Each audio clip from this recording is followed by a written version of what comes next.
In the scorching Texas territory of 1871, where endless prairies stretched toward blood-red sunsets and Apache raids could turn peaceful mornings into nightmares, most folks would have called Elizabeth Carter the unluckiest woman in 3 counties. Widowed at 19 when Comanche warriors took her husband's life during the supply run to San Antonio, she'd spent the last 6 years running a remote trading post that most sensible people avoided after dark. What those sane folks couldn't possibly imagine was that this seemingly cursed woman possessed something far more valuable than luck, a gift for languages that had allowed her to master not just Spanish and German from the local settlers, but also the complex dialects of the very tribes that had made her a widow. When 4 towering Comanche warriors rode up to her trading post on a sweltering August morning, their weapons gleaming and war paint fresh, Elizabeth didn't reach for the loaded shotgun behind her counter. Instead, she stepped onto her porch and greeted them in flawless Comanche, speaking words that would change everything about how these proud warriors viewed the pale-skinned woman they'd been ordered to kill. Before we jump back in, tell us where you're tuning in from, and if this story touches you, make sure you're subscribed, because tomorrow, I've saved something extra special for you. The morning sun cast long shadows across the dusty expanse of Blackwater Creek, where Elizabeth Carter's trading post stood like a lonely sentinel against the vast Texas wilderness. At 25, Elizabeth possessed a quiet strength that came from 6 years of surviving in territory where most women wouldn't last 6 weeks. Her chestnut hair, always braided practically behind her neck, caught the early light as she arranged merchandise on the wooden shelves that lined her store's interior. The trading post itself told the story of frontier resilience. Built from rough-hewn logs and adobe, the structure combined the architectural wisdom of Mexican builders with the defensive necessities that Texas survival demanded. Heavy wooden shutters could transform every window into a gun port within minutes, while the thick walls were designed to stop both arrows and rifle bullets. Most importantly, the building's elevated position on a small rise provided clear sight lines in all directions, ensuring that Elizabeth could see trouble approaching long before it reached her door. Her inventory reflected the diverse needs of frontier communities that existed in constant tension between civilization and chaos. Bolts of sturdy cotton fabric sat beside boxes of ammunition, while barrels of flour shared space with bottles of laudanum and other medical supplies that could mean the difference between life and death when the nearest doctor was 3 days. Hard writing away.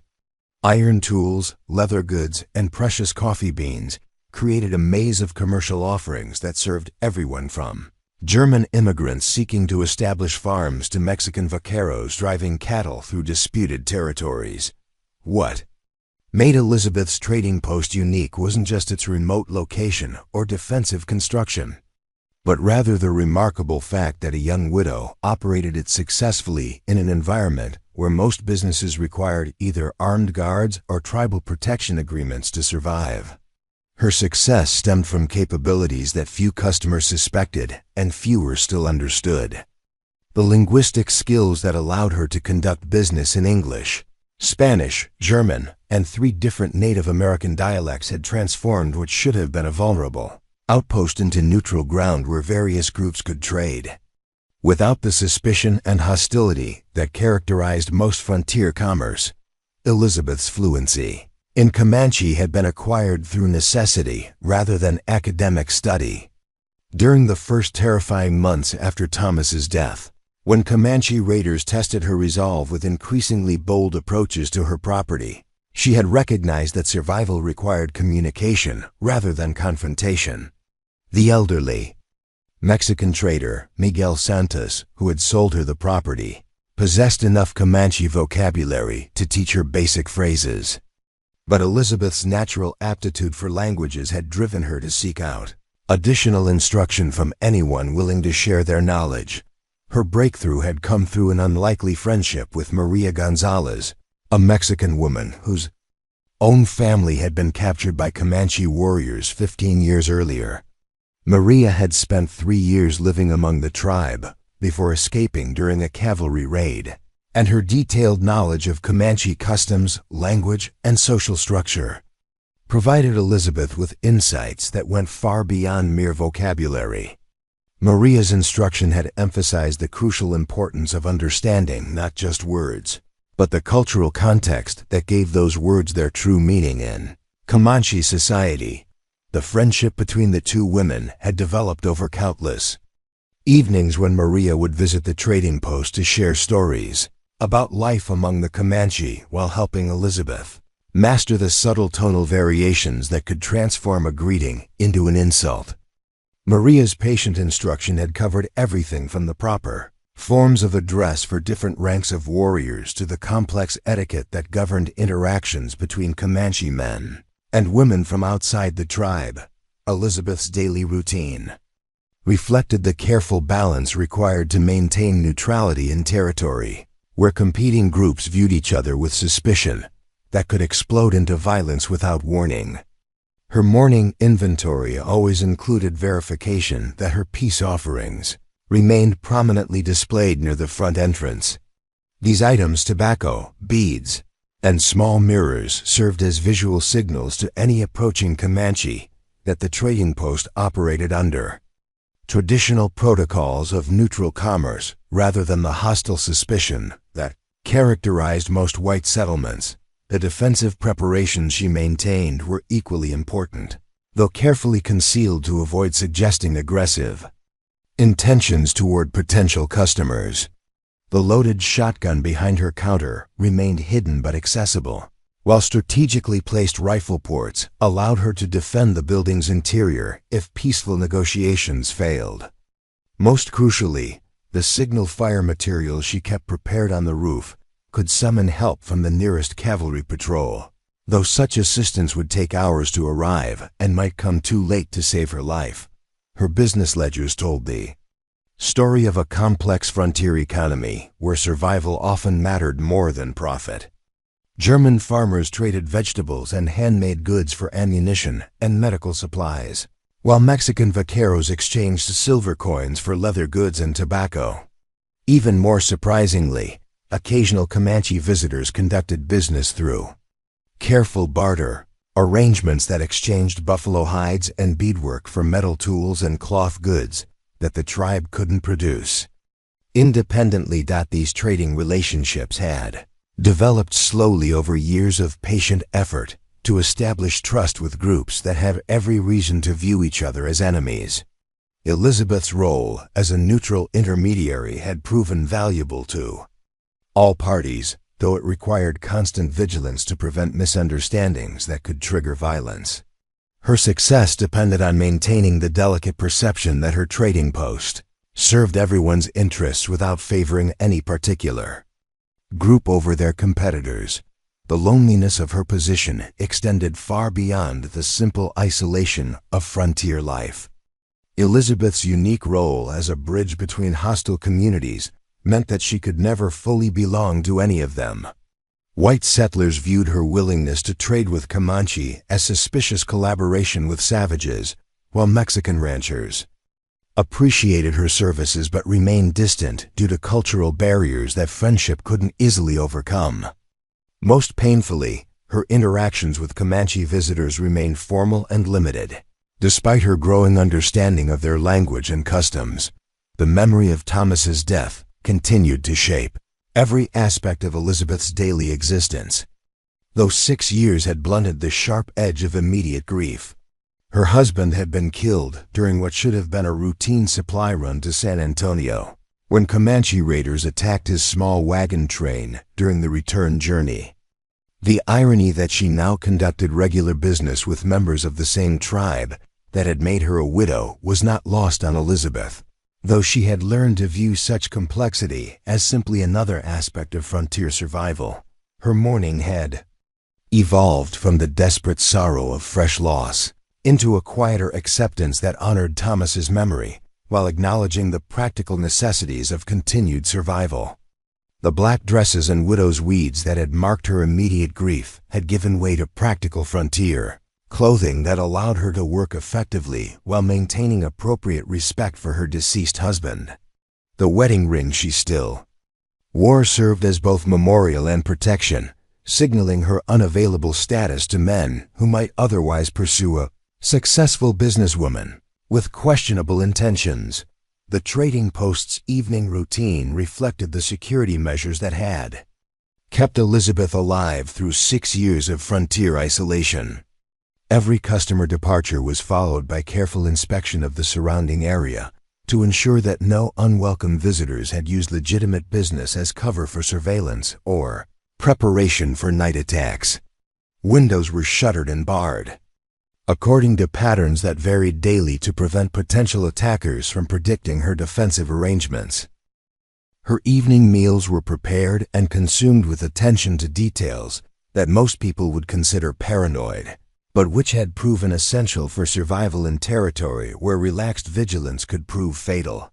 Food was cooked during daylight, hours when smoke from the stove would be less visible to potential observers, while water was drawn from her well in quantities sufficient to last through potential siege situations. The books that provided her primary entertainment during long evenings reflected both practical needs and intellectual interests that helped maintain her sanity during extended periods of isolation.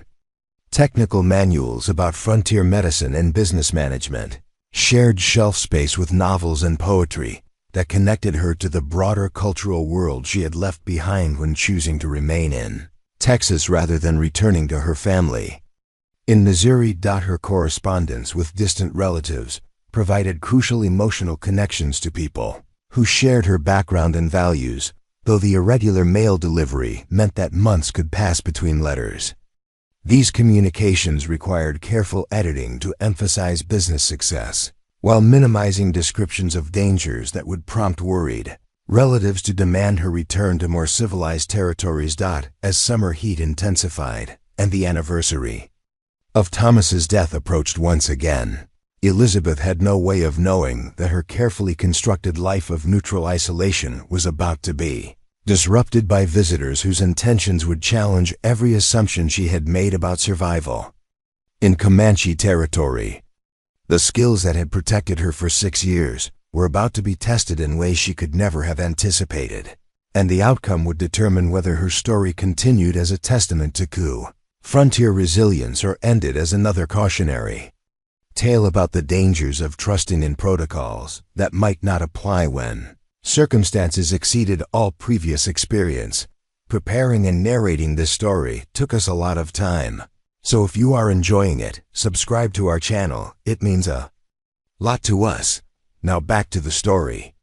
The August morning started like any other until Elizabeth noticed the complete absence of birdsong from the cottonwoods that lined Blackwater Creek. In 6 years of frontier living, she had learned to read such silences as clearly as written warnings. Something large and potentially dangerous was moving through the valley, and every creature with the sense to hide had already done so. Elizabeth set down the inventory ledger she had been updating and moved to the front window, her practiced eye scanning the horizon for movement that didn't belong to the natural rhythm of prairie life. The heat shimmer rising from the sun-baked earth made distant observation difficult, but her attention focused on a disturbance approximately 2 miles to the northeast, where dust clouds suggested the approach of multiple riders moving at a deliberate pace that indicated neither urgent flight nor casual travel. The 4 horsemen emerged from the heat shimmer like figures materialized from legend itself. Even at distance, their bearing and formation identified them unmistakably as Comanche warriors traveling with the confidence of men who feared nothing the Texas frontier could offer. Their horses moved with the fluid precision that marked animals bred and trained for warfare, while the riders maintained spacing that allowed immediate response to threats from any direction. As they drew closer, Elizabeth could discern details that both reassured and alarmed her. These were not young raiders seeking quick plunder or eager to prove their courage through reckless violence. The measured pace and deliberate approach suggested mature warriors operating under specific instructions. rather than opportunistic predators responding to targets of convenience. More significantly, their war paint and regalia indicated high status within Comanche society, marking them as representatives rather than independent actors. The lead writer commanded immediate attention through sheer physical presence that would have been intimidating even without the cultural associations that made Comanche warriors legendary throughout Texas. Well over 6 feet tall, his broad shoulders and powerful build suggested strength that could prove devastating in close combat, while his bearing reflected the confidence of someone accustomed to having his commands obeyed without question. His war paint followed traditional patterns that Elizabeth recognized as indicating leadership, responsibilities within tribal military structure. The second warrior rode slightly behind and to the left, his position marking him as the war leader's trusted lieutenant, while his own impressive physique and elaborate decoration suggested capabilities that would make him formidable in his own right. Scars visible on his arms and chest told stories of battles survived and enemies defeated, while the collection of weapons he carried indicated preparation for various types of combat that might be required. The third and fourth warriors completed a formation that demonstrated both tactical sophistication and ceremonial significance.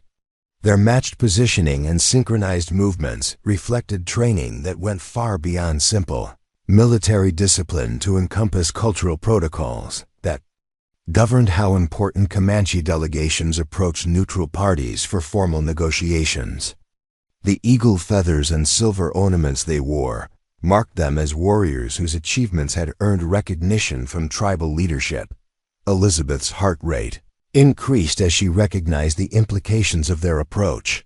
Individual Comanche riders occasionally visited her trading post for business transactions, but delegations of this size and apparent importance suggested purposes that transcended routine commerce. The formal nature of their advance indicated either extremely serious business negotiations or the preliminary stages of actions that could prove far more dangerous than any previous encounters. Moving with practiced efficiency, Elizabeth activated the defensive preparations that had become second nature during her years of frontier isolation. The shotgun behind her counter was verified as loaded and ready, while additional ammunition was positioned for quick access if the situation deteriorated beyond what diplomacy could resolve. Most importantly, she lit the prepared signal fire on her roof, sending up the thin column of smoke that would alert distant cavalry patrols to potential trouble at Blackwater Creek. However, Elizabeth's most crucial preparation involved mental and emotional readiness for communication that could determine whether the next hour ended in successful negotiation or deadly violence.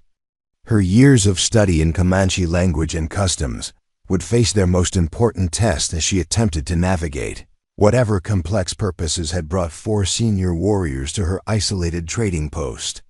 The warriors approached to within 50 yards before halting in formation that allowed all 4 men clear sight lines to Elizabeth's position while maintaining enough distance to avoid seeming immediately threatening. The lead warrior raised his right hand in the traditional gesture that requested permission to approach closer, a sign of respect that suggested their intentions fell within established protocols for peaceful contact rather than preparation for immediate attack. Elizabeth stepped onto her porch and returned the gesture while calling out in carefully pronounced Comanche, "Welcome, brave warriors of the great Comanche nation. This place offers food, water, and honest trade to all who come in peace." Her words carried the formal phrasing that Maria Gonzalez had taught her for addressing high-ranking tribal visitors, emphasizing respect while establishing the neutral, commercial nature of her establishment. The lead warrior's response came in a voice that carried easily across the distance between them, its deep resonance reflecting both natural authority and careful control designed to avoid seeming aggressive. "We greet you, woman who speaks our language with respect. I am Swift Eagle, war chief of the Antelope Band. These are my brothers, Running Wolf, Spotted Horse, and Thundercloud. We come seeking words with the widow who honors all peoples with fair trading." The formal introduction followed protocols that indicated serious business rather than casual social interaction.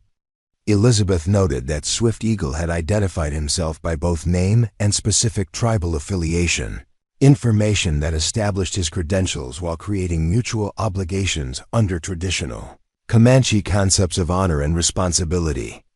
More intriguingly, his reference to her as the widow who honors all peoples suggested that her reputation had spread beyond the immediate vicinity of Blackwater Creek.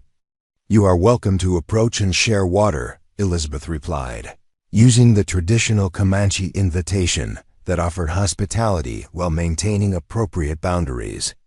"The shade of my porch provides relief from the sun's heat, and there is fresh water from the creek for your horses." Her offer followed established customs while positioning any subsequent conversation in a context that emphasized mutual respect rather than confrontation. As the four warriors guided their horses closer, Elizabeth could observe details that provided crucial insights into their purposes and probable intentions. Their weapons were prominently displayed, but not held in immediately threatening positions, suggesting readiness for violence if circumstances required it, while indicating that peaceful resolution remained their preferred option. More tellingly, each warrior wore items that marked formal occasions rather than routine travel or military operations. Swift Eagle's dismount was executed with fluid grace that demonstrated both physical capability and cultural refinement. His movements carried the controlled precision of someone accustomed to formal ceremonies where every gesture carried significance beyond mere practical function. The way he approached Elizabeth's porch showed awareness of protocols that governed interactions between Comanche men and women from outside the tribe. "Elizabeth Carter," Swift Eagle said, surprising her by using her English name with reasonable accuracy. "Your reputation for fair dealing and respect for all peoples has reached the councils of our chiefs. We have traveled far to speak with you about matters that concern both your welfare and the honor of our nation."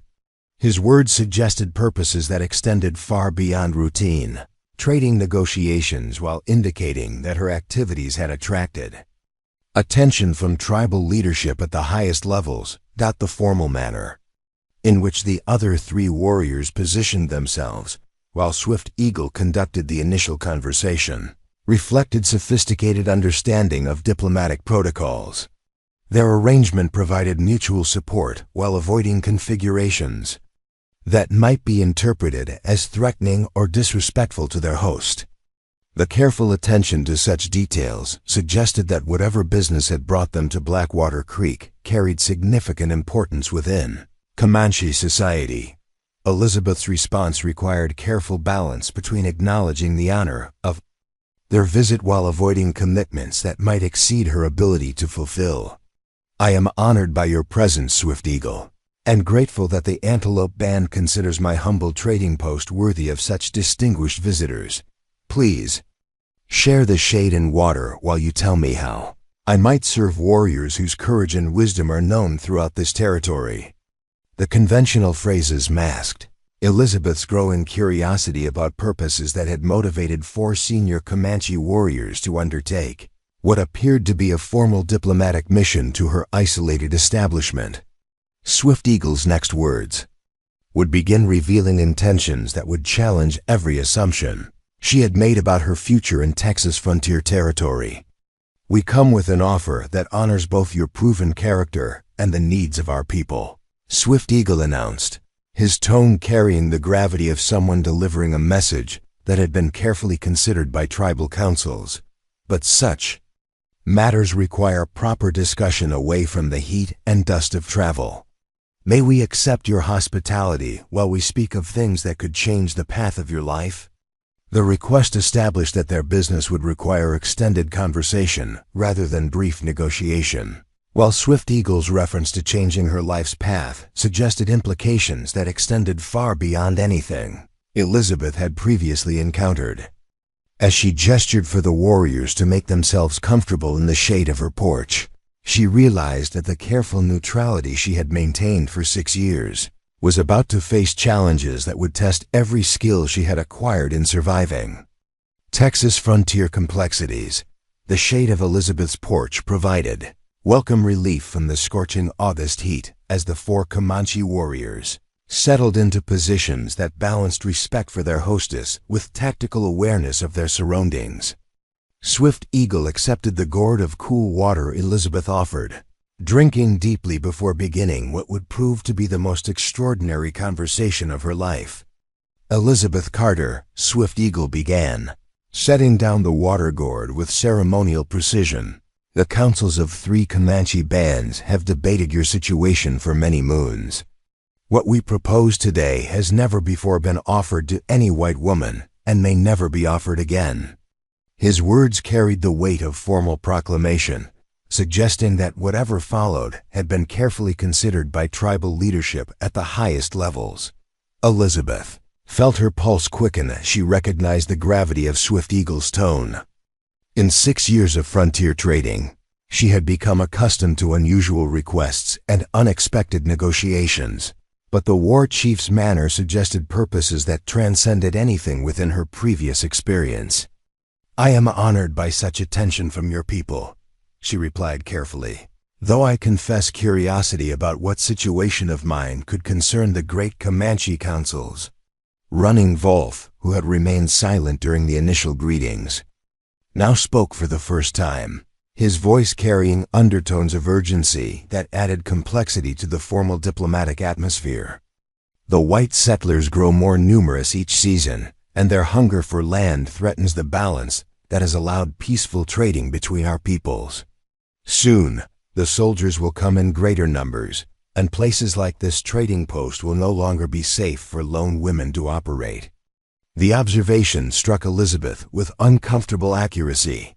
Recent months had brought increasing reports of cavalry patrols establishing permanent camps throughout central Texas, while territorial authorities had begun discussing policies that would restrict or eliminate independent trading operations in areas considered strategically important for military operations. Her isolated position, which had provided safety through neutrality, might soon become a liability as military planners sought to control all commercial activity in regions they considered contested territory.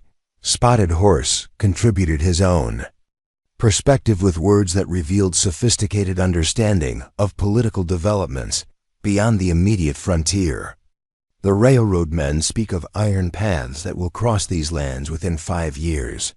When that happens, all who remain here must choose sides in conflicts that will show no mercy to those who attempt to stay neutral.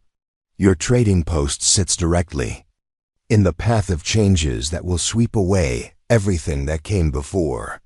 Elizabeth absorbed this information with growing unease as she recognized the accuracy of their assessment. Railroad surveys had indeed been conducted through the valley during the previous spring, and territorial newspapers had published enthusiastic accounts of planned expansion that would transform the region within a decade. Her comfortable assumption that neutrality could be maintained indefinitely was beginning to seem naive in the face of developments that would force every resident to choose between competing visions of the territory's future. Thundercloud, the youngest of the 4 warriors, spoke with passion that reflected personal investment in the proposal they were developing. "But there is another path, one that offers protection and honor for a woman whose courage and wisdom have earned respect from peoples who rarely agree about anything. The councils have decided to offer you something that preserves your independence, while providing security that no army or railroad can threaten." Swift Eagle resumed control of the conversation with the authority of someone accustomed to delivering important news that would reshape lives and relationships. "Elizabeth Carter, the Antelope, Buffalo Horn, and Eagle Feather Bands have agreed to propose marriage alliances that would make you a protected member of the Pizzicocucus Comanche Nation while allowing you to maintain your trading operations under tribal authority rather than territorial law." The words struck Elizabeth like a physical blow as she struggled to comprehend implications that seemed to overturn every assumption she had made about her future. Marriage to Comanche warriors represented possibilities she had never considered, even during her loneliest moments of frontier isolation.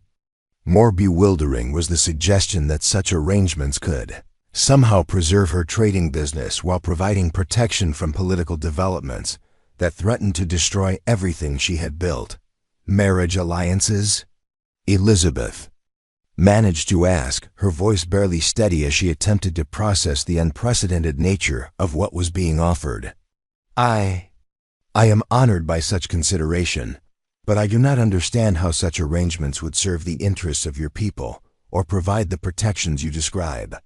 Running Wolf's explanation revealed the sophisticated political thinking that had motivated the tribal council's extraordinary decision. A Comanche wife operating a trading post under tribal protection would serve as a bridge between our peoples during times when such connections become more valuable than gold. Your knowledge of both cultures and your proven ability to maintain neutrality would benefit everyone who depends on peaceful commerce for survival. The logic was undeniably compelling, though Elizabeth struggled with the personal implications of what was being proposed. Marriage to any of these impressive warriors would represent a complete transformation of her carefully constructed life, requiring adaptations that went far beyond the linguistic and cultural accommodations she had already made to survive in contested territory. More challenging was the question of how such arrangements would honor the memory of Thomas while providing the practical benefits the Comanche described. Spotted Horse addressed her concerns with sensitivity that demonstrated understanding of the emotional complexities involved in their proposal. We do not ask you to forget your first husband or abandon the grief that honors his memory. Comanche marriage customs allow for relationships that respect previous bonds, while creating new ones based on mutual benefit and gradually developing affection. Swift Eagle's continuation of this theme showed remarkable insight into white cultural values that most tribal leaders rarely considered important. The warrior you choose would become your protector and partner in operating this trading post, but he would also understand that your heart holds sacred memories that time must heal at its own pace. Honor requires patience, and patience builds foundations for relationships that serve both practical needs and personal happiness.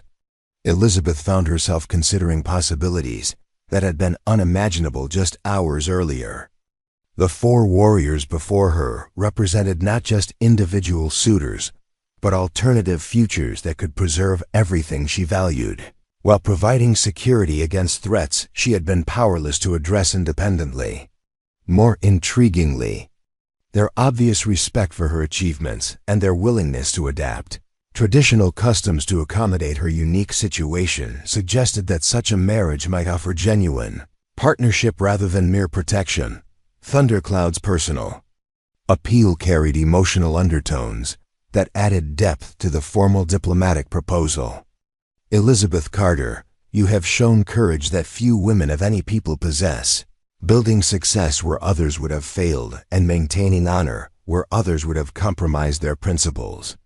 Any warrior would be proud to call such a woman his wife, and any children born of such a union would inherit strength from both their parents' traditions. The reference to potential children opened emotional territories that Elizabeth had forced herself to avoid contemplating during 6 years of widowhood. Thomas's death had ended not just their marriage but also her hopes for the family they had planned to build together.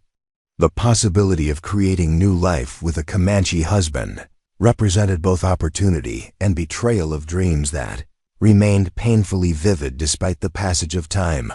Running Wolf's practical explanation helped ground the emotional discussion in concrete realities that Elizabeth could evaluate objectively. The tribal councils have authorized each of us to offer specific terms that would make you a full member of our nation while preserving your independence in matters of trade and daily life. You would gain protection of 3 bands, access to hunting grounds that provide abundant game, and partnerships in horse trading that could increase your profits beyond anything currently possible. The economic incentives were genuinely attractive, particularly as Elizabeth recognized the increasing difficulties that independent traders faced from both territorial authorities and competing commercial interests backed by railroad money. Alliance with Comanche bands would provide access to resources and protection that could make her trading post not just sustainable but highly profitable even as political conditions made other frontier businesses increasingly precarious. Spotted Horse's final contribution to their collective proposal addressed the question that Elizabeth knew she would have to answer before their conversation could proceed to specific negotiations. We do not ask for your decision today, for such choices require careful thought about futures that cannot be easily changed once commitments are made. But we do ask that you consider whether the path we offer might serve your needs better than attempting to maintain neutrality in territory where neutrality may soon become impossible. Swift Eagle's concluding statement established the framework within which Elizabeth would need to make her unprecedented decision. We will remain camped by the creek for 3 days, during which time each of us will speak privately with you about what marriage alliance with him would mean for your life and your business. When those conversations are completed, you may choose one of us, or you may decline all offers if you believe another path serves your interests better. As the 4 warriors rose to tend their horses and establish their temporary camp, Elizabeth remained seated on her porch, overwhelmed by the magnitude of the choice they had placed before her. The comfortable certainty of her widowed independence had been replaced by possibilities that seemed both terrifying and exhilarating, requiring decisions that would reshape not just her personal future, but also her relationship with the frontier community that had become her home. The sound of the warriors making camp by the creek provided a constant reminder that her next 3 days would determine whether she continued as Elizabeth Carter, the respected widow who operated Blackwater Creek Trading Post, or became someone entirely new whose identity would bridge 2 worlds in ways that few people had ever attempted. Dawn came slowly over Blackwater Creek, painting the sky in shades of rose and gold that promised another scorching day. Elizabeth had slept fitfully, her dreams filled with images of the 4 warriors camped by the water and the impossible decision they had placed before her. As she stepped onto her porch with her morning coffee, she observed the Comanche camp through the cottonwood trees, noting the organized efficiency with which the men had arranged their temporary settlement. Their horses grazed peacefully in a makeshift corral fashioned from rope and wooden stakes, while a small cooking fire sent thin wisps of smoke into the still air. The warriors themselves moved with the quiet purpose of men accustomed to outdoor living, tending their equipment and discussing matters in voices too low for Elizabeth to overhear. The sight filled her with a mixture of apprehension and curiosity about the private conversations that would begin today. Swift Eagle approached the trading post shortly after sunrise, his bearing reflecting the formal dignity that had marked his leadership during yesterday's collective proposal. Unlike the war paint and ceremonial regalia he had worn for their initial meeting, today he appeared in simpler dress that emphasized practical comfort while maintaining the bearing of someone accustomed to command. The change suggested an intention to conduct personal rather than official business. "Good morning, Elizabeth," Swift Eagle said, using her English name with a careful pronunciation that indicated both respect and genuine effort to communicate in her preferred language.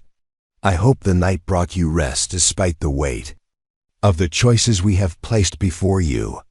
If you are willing, I would speak with you about what marriage to me would mean for your life and your future." Elizabeth gestured toward the chairs she'd arranged on her porch for this purpose, recognizing that the conversation ahead would require careful attention to both practical considerations and emotional realities that neither of them could fully anticipate. "Please, sit with me, Swift Eagle. I am eager to understand what you envision for a partnership between us." As Swift Eagle settled into the chair beside her, Elizabeth noticed details about the war chief that formal introductions had not revealed.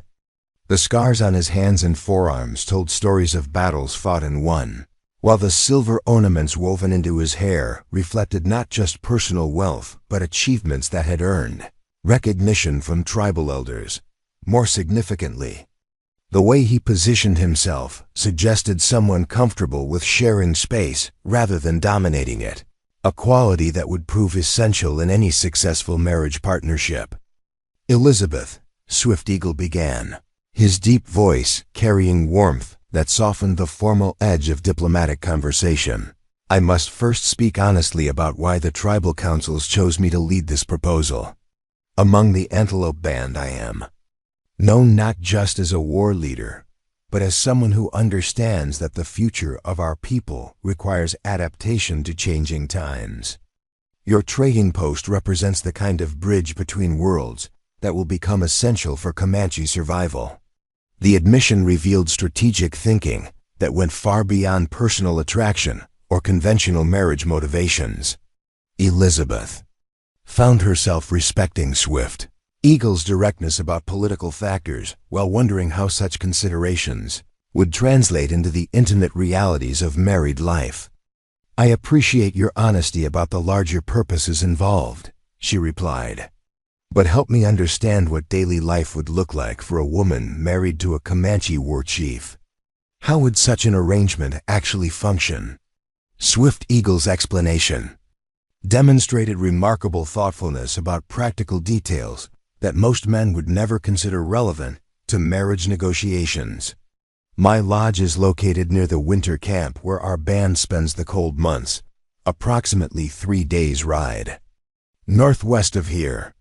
But I have discussed with the tribal councils the possibility of maintaining a permanent presence near your trading post during the seasons when commerce is most active. This would allow you to continue your business while providing protection that the territorial authorities cannot offer." The flexibility he described surprised Elizabeth, who had assumed that marriage to a Comanche warrior would require abandoning her established life in favor of complete integration into tribal society. The possibility of maintaining her trading post while gaining the security of tribal protection seemed almost too advantageous to be realistic. "What about your responsibilities to your own people? Wouldn't such an arrangement require you to neglect duties that your position demands?" "A war chief's primary duty is ensuring his people's security and prosperity," Swift Eagle replied with conviction that reflected deep understanding of leadership responsibilities. "In current times, that means developing relationships with white settlers who can be trusted to honor agreements even when political pressures favor betrayal. Your reputation for fair dealing makes you valuable not just as a wife, but as an ally whose success serves Comanche interests." Elizabeth began to appreciate the sophistication of the political calculations that had motivated the tribal councils. Unprecedented offer. Her trading post could serve as an unofficial embassy where Comanche representatives could conduct business with white settlers under circumstances that provided security for both parties. More personally, marriage to Swift Eagle would position her as a cultural interpreter whose understanding of both societies could prevent misunderstandings that might otherwise escalate into violence. "Tell me about your vision for our personal relationship," Elizabeth said, recognizing that emotional compatibility would prove just as important as political advantages. "I need to understand how you view marriage beyond its strategic benefits for your people." Swift Eagle's response revealed depth of character that transcended the warrior persona Elizabeth had initially perceived. "Among the Comanche, marriage is considered successful when both partners feel that their lives are enhanced by the union. I do not expect you to immediately feel the affection that grows between couples who have chosen each other freely. But I hope that time and shared experiences would allow us to develop genuine partnership based on mutual respect and common purposes." The honesty of his admission touched Elizabeth more deeply than passionate declarations might have accomplished. Swift Eagle was acknowledging the artificial nature of their introduction while expressing faith that authentic connection could develop between two people committed to making their unusual arrangement successful. His patience with the emotional complexities involved suggested maturity that would prove essential for navigating the cultural differences inherent in their potential union. "What about children?" Elizabeth asked, addressing the question that had haunted her thoughts since yesterday's proposal. "How would children born of our union be viewed by both your people and the white community?" Swift Eagle's answer demonstrated understanding of the complex social realities that mixed heritage children would face in frontier society.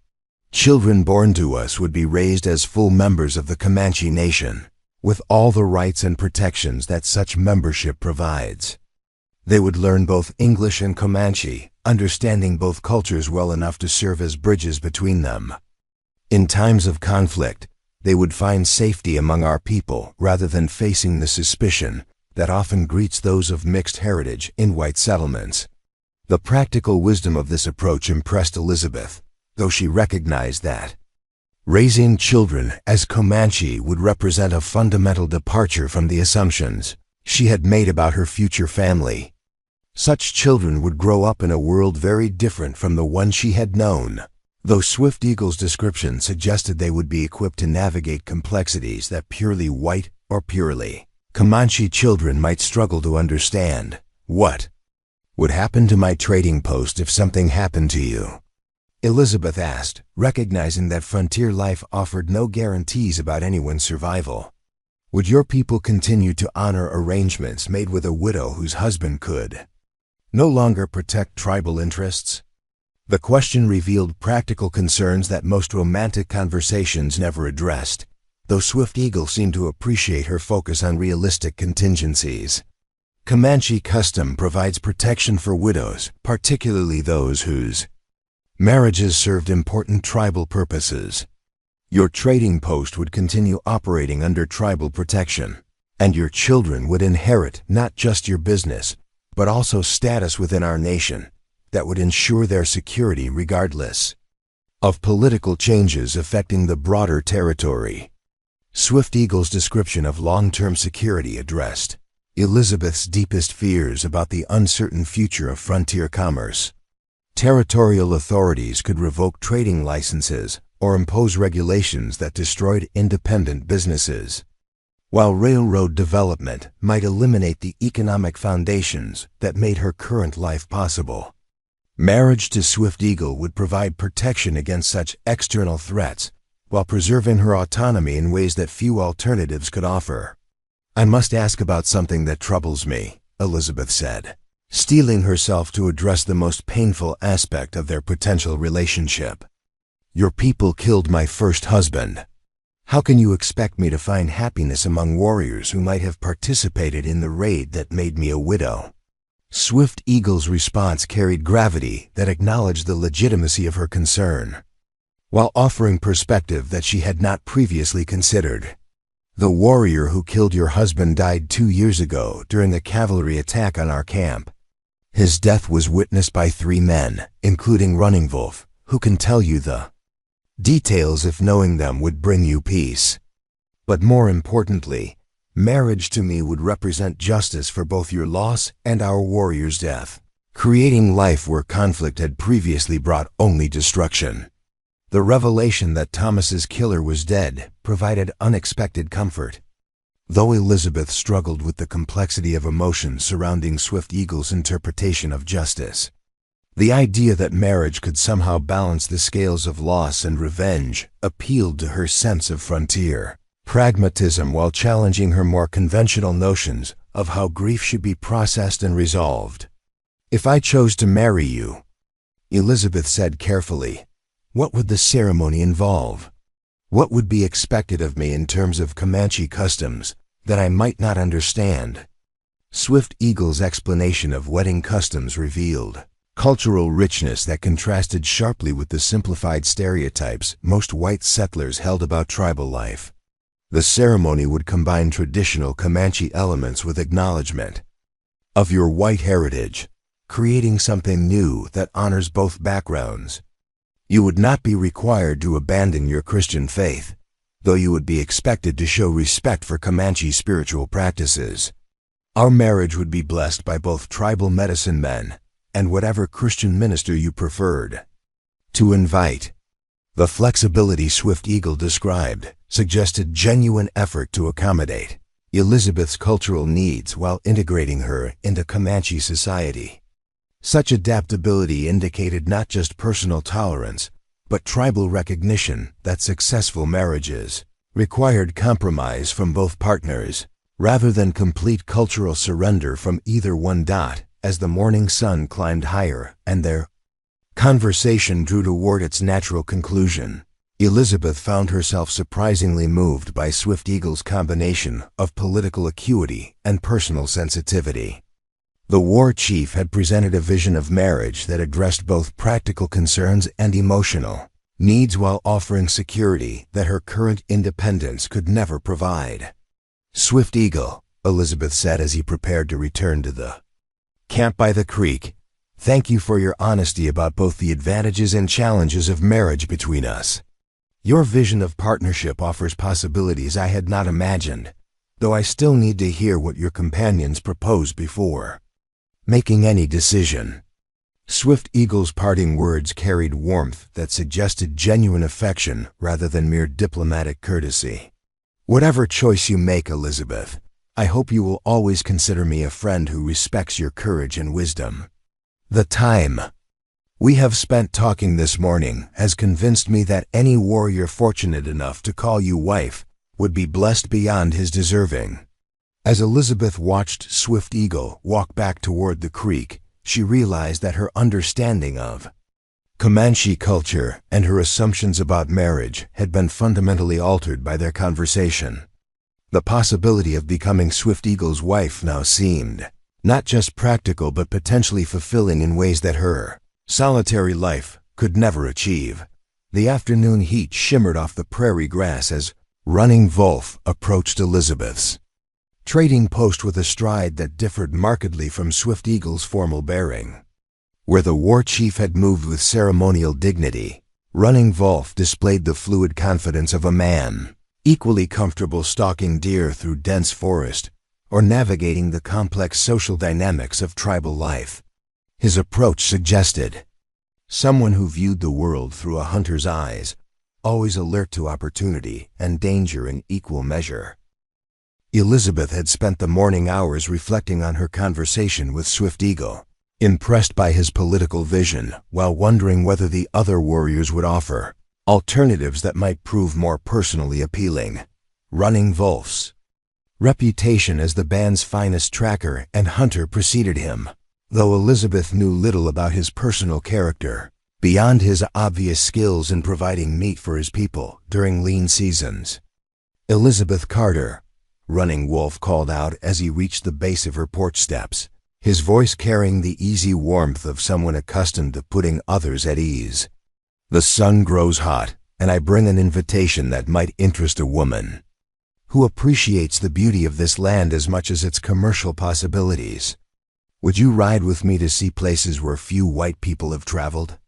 The proposal surprised Elizabeth, who had expected another formal conversation similar to her morning discussion with Swift Eagle. Running Wolf's suggestion of an expedition into unfamiliar territory offered adventure that appealed to instincts she had suppressed during years of cautious business management. "That's an intriguing offer," she replied, curiosity overcoming her initial hesitation. "But I should warn you that I'm not the most experienced rider, especially over rough country." Running Wolf's laugh carried genuine amusement rather than mockery as he gestured toward a magnificent pinto mare standing beside his own stallion. "Little Star here is gentle enough for children to ride, but smart enough to carry you safely through terrain that would challenge more spirited horses. I chose her specifically because I hoped you might accept my invitation to see the hidden places that make this valley special." The thoughtfulness behind his preparation impressed Elizabeth as much as the adventure itself. Running Wolf had clearly spent considerable time planning an excursion that would accommodate her riding abilities while providing opportunities for conversation away from the formal constraints of her trading post. His approach suggested someone who understood that Compatibility might be better evaluated through shared experiences than diplomatic discussions. Elizabeth accepted, running Wolf's invitation with enthusiasm that surprised her, recognizing that 6 years of cautious isolation had created hunger for adventure that formal business conversations could never satisfy. The prospect of exploring territory she had glimpsed only from a distance offered liberation from the defensive mindset that frontier trading had required her to maintain. The Pinto Mare proved as gentle and reliable as running Wolf had promised, responding to Elizabeth's uncertain guidance with patient intelligence that quickly built her confidence. Running Wolf's own horsemanship displayed the effortless skill that marked someone who had spent his life in the saddle, though he moderated his pace to ensure that Elizabeth could keep up without feeling rushed or inadequate. Their route led northwest from Blackwater Creek toward limestone bluffs that rose dramatically from the prairie floor, creating natural fortifications that had sheltered both humans and animals for countless generations. Running Wolf's commentary during their ride revealed deep knowledge of the land that went far beyond simple geographical familiarity to encompass understanding of how seasons, weather, and wildlife movements created patterns that observant hunters could read like written language. "See how the cottonwoods cluster near that spring?" Running Wolf asked, pointing toward a grove of trees that seemed to emerge from bare rock. "The Comanche have used that camping place for longer than our oldest grandfathers can remember. The water never fails, even in the driest years, and the position provides perfect views of approaching travelers while offering multiple escape routes if enemies threaten the camp." Elizabeth absorbed this information with growing appreciation for the fine voix, sophisticated understanding of terrain that Running Wolf possessed. His knowledge extended beyond mere survival to encompass strategic thinking that could prove invaluable for someone operating a trading post in contested territory. More personally, his willingness to share such information suggested trust that went beyond the formal requirements of courtship. The spring running Wolf had identified proved even more remarkable when viewed up close. Clear water bubbled from a limestone cave that extended deep into the bluff, creating a pool large enough to water dozens of horses, while providing drinking water so pure that Elizabeth could see individual pebbles on the bottom despite the depth. The grove of ancient cottonwoods provided shade that made the location feel like a natural cathedral devoted to the worship of water in an arid land. "This is beautiful," Elizabeth said, dismounting to examine the spring more closely. "I had no idea such places existed so close to my trading post. Why haven't I seen other travelers using this water source?" Running Wolf's explanation revealed one of the many advantages that marriage to a Comanche warrior might provide. Most white travelers follow the main trails that avoid areas they consider dangerous or unknown. But Comanche knowledge of hidden water sources and safe camping places could make your trading post the starting point for guided expeditions that would pay well for access to territory they could never find independently. The commercial possibilities Running Wolf described opened new perspectives on how her business might expand through partnerships that leveraged tribal geographical knowledge. Guided hunting expeditions and botanical collecting trips could provide steady income while establishing her trading post as a gateway to wilderness areas that remained largely unexplored by white settlers. More importantly, such activities would create ongoing relationships between Comanche guides and white customers that could reduce mutual suspicion through positive interactions. "Tell me about your vision for how we might work together," Elizabeth said, settling onto a smooth rock beside the spring, where they could continue their conversation in surroundings that felt far removed from the political complexities surrounding her trading post. Swift Eagle spoke of marriage as a strategic alliance that would serve both our peoples. What do you see as the personal foundations that would make such a partnership successful? Running Wolf's response revealed a perspective on marriage that differed significantly from Swift Eagle's more formal approach. "Elizabeth, I believe the strongest marriages grow from shared appreciation for life's adventures rather than calculated political benefits. When I look at you, I see a woman who chose to build something meaningful in difficult territory rather than seeking safety in more civilized places. That courage tells me we might find happiness exploring this land together. The emphasis on adventure and exploration appealed to aspects of Elizabeth's personality that years of cautious business management had forced her to suppress. Running Wolf's vision of marriage as partnership and discovery offered possibilities for personal growth that her current solitary existence could never provide. More intriguingly, his focus on shared experiences suggested that genuine affection might develop more naturally through common pursuits than through formal courtship conversations. What would daily life look like if I married you? Elizabeth asked, recognizing that practical compatibility would prove just as important as romantic appeal. I need to understand how hunting and trading could be combined into a life that serves both our needs. Running Wolf's description of married life emphasized flexibility and mutual support rather than rigid division of roles.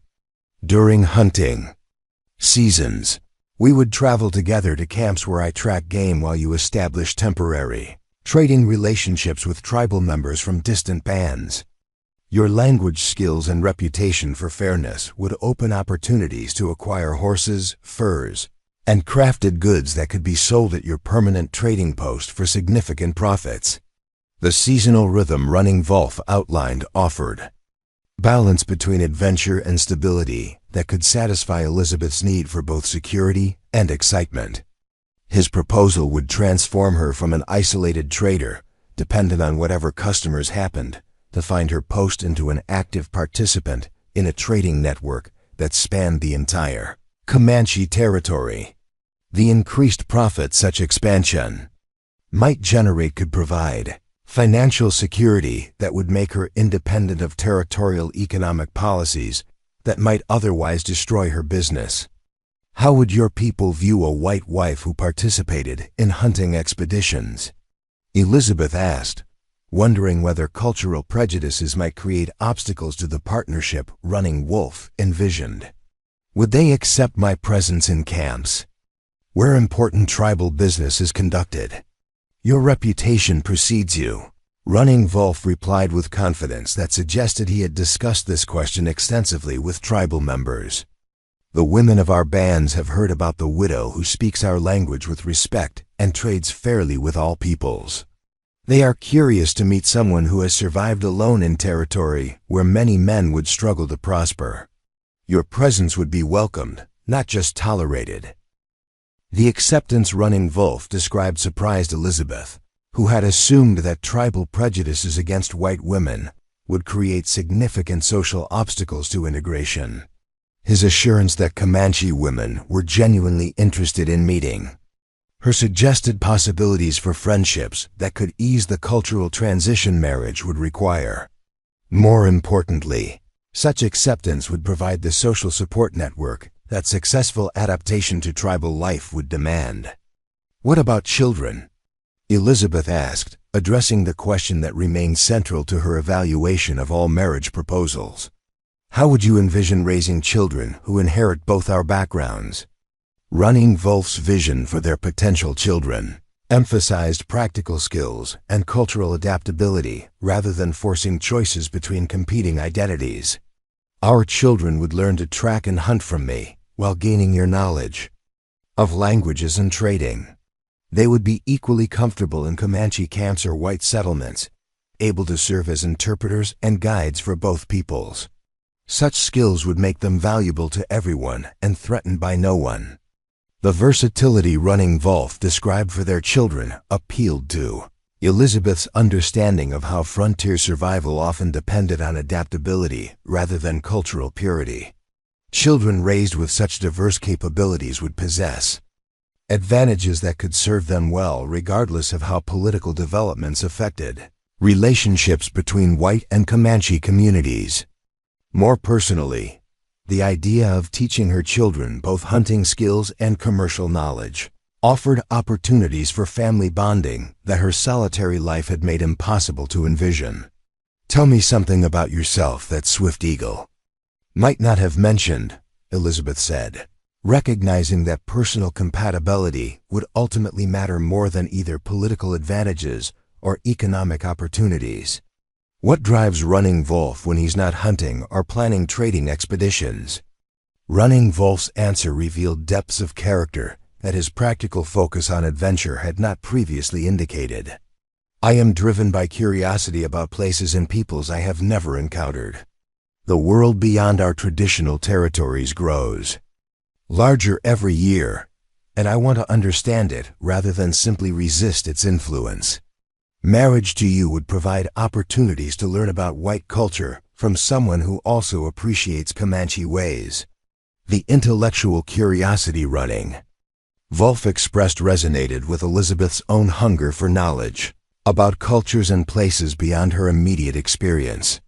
His desire to understand rather than simply oppose changing circumstances suggested wisdom that could prove valuable for navigating the complex future that railroad development and territorial expansion would inevitably bring to their region. As the afternoon sun began its descent toward the western horizon, Running Wolf and Elizabeth prepared for the return journey to Blackwater Creek.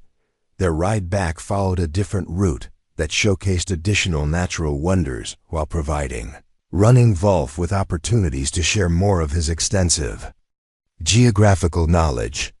"Elizabeth," Running Wolf said as they approached her trading post, "whatever decision you make about marriage, I hope today has shown you that this land holds possibilities for adventure and discovery that solitary trading can never provide. Life is meant to be explored, not simply endured." Elizabeth found herself genuinely moved by Running Wolf's combination of practical wisdom and adventurous spirit. His vision of marriage as partnership in exploration offered possibilities for Keel, personal growth and excitement that her current existence could never match. More importantly, his obvious respect for her capabilities suggested that marriage to him would enhance rather than constrain her independence. "Thank you for showing me places I never knew existed so close to my home," Elizabeth replied as they reached her porch. "You've given me much to consider about what marriage might offer beyond security and political advantage. The adventure you describe appeals to parts of my nature that I thought I had abandoned when Thomas died." As Running Wolf rode back toward the creek camp, Elizabeth remained on her porch, her mind filled with images of the hidden spring and visions of expeditions into territory that remained largely unexplored. The possibility of becoming Running Wolf's wife now seemed not just practical, but genuinely exciting in ways that her conversation with Swift Eagle had not suggested. That evening brought welcome relief from the scorching heat as purple shadows stretched across the prairie, and Elizabeth found herself anticipating the third conversation that would help determine her unprecedented choice. Spotted Horse approached her trading post as twilight painted the sky in shades of amber and rose, his bearing distinctly different from either Swift Eagle's formal authority or Running Wolf's adventurous confidence, where the other warriors had carried themselves with the assertive presence of men accustomed to command or conquest. Spotted Horse moved with the careful deliberation of someone whose life's work required patience, observation, and healing rather than warfare.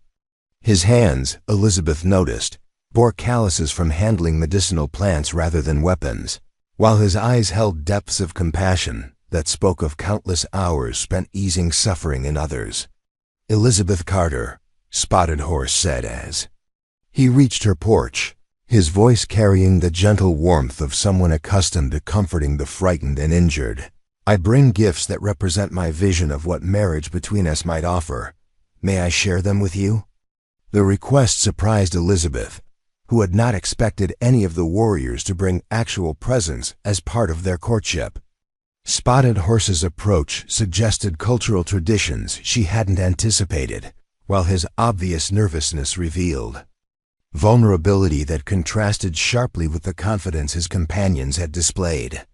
"Of course," Elizabeth replied, curious about what gifts a Comanche healer might consider appropriate for a white widow.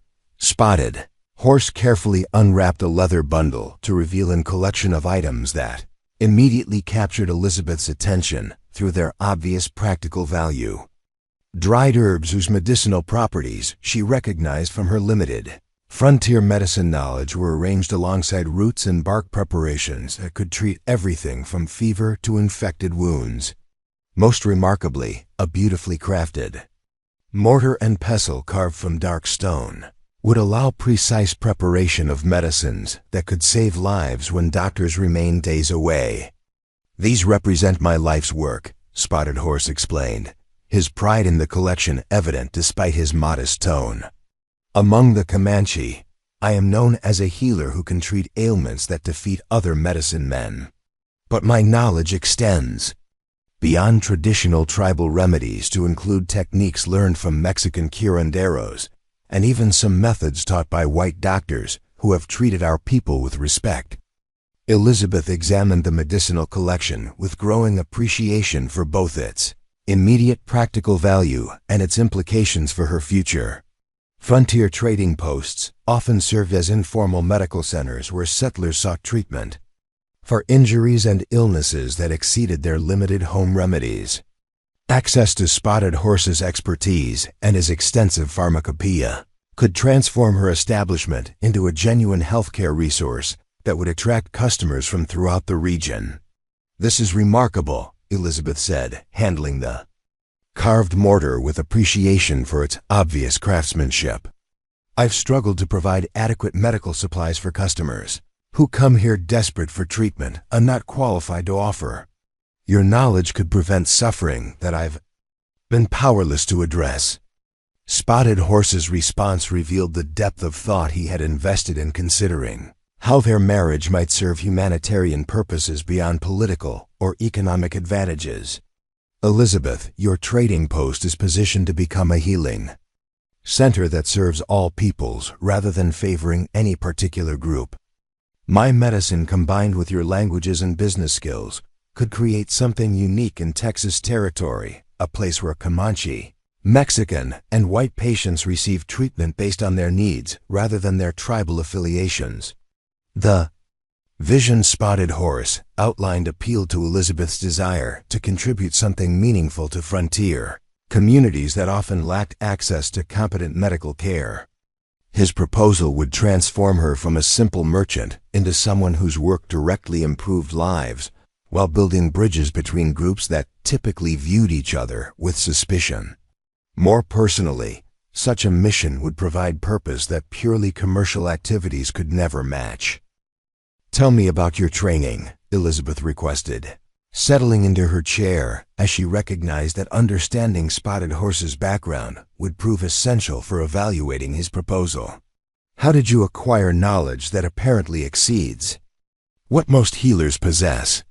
Spotted Horse's account of his education revealed a journey that had taken him far beyond traditional Comanche territory in pursuit of medical knowledge.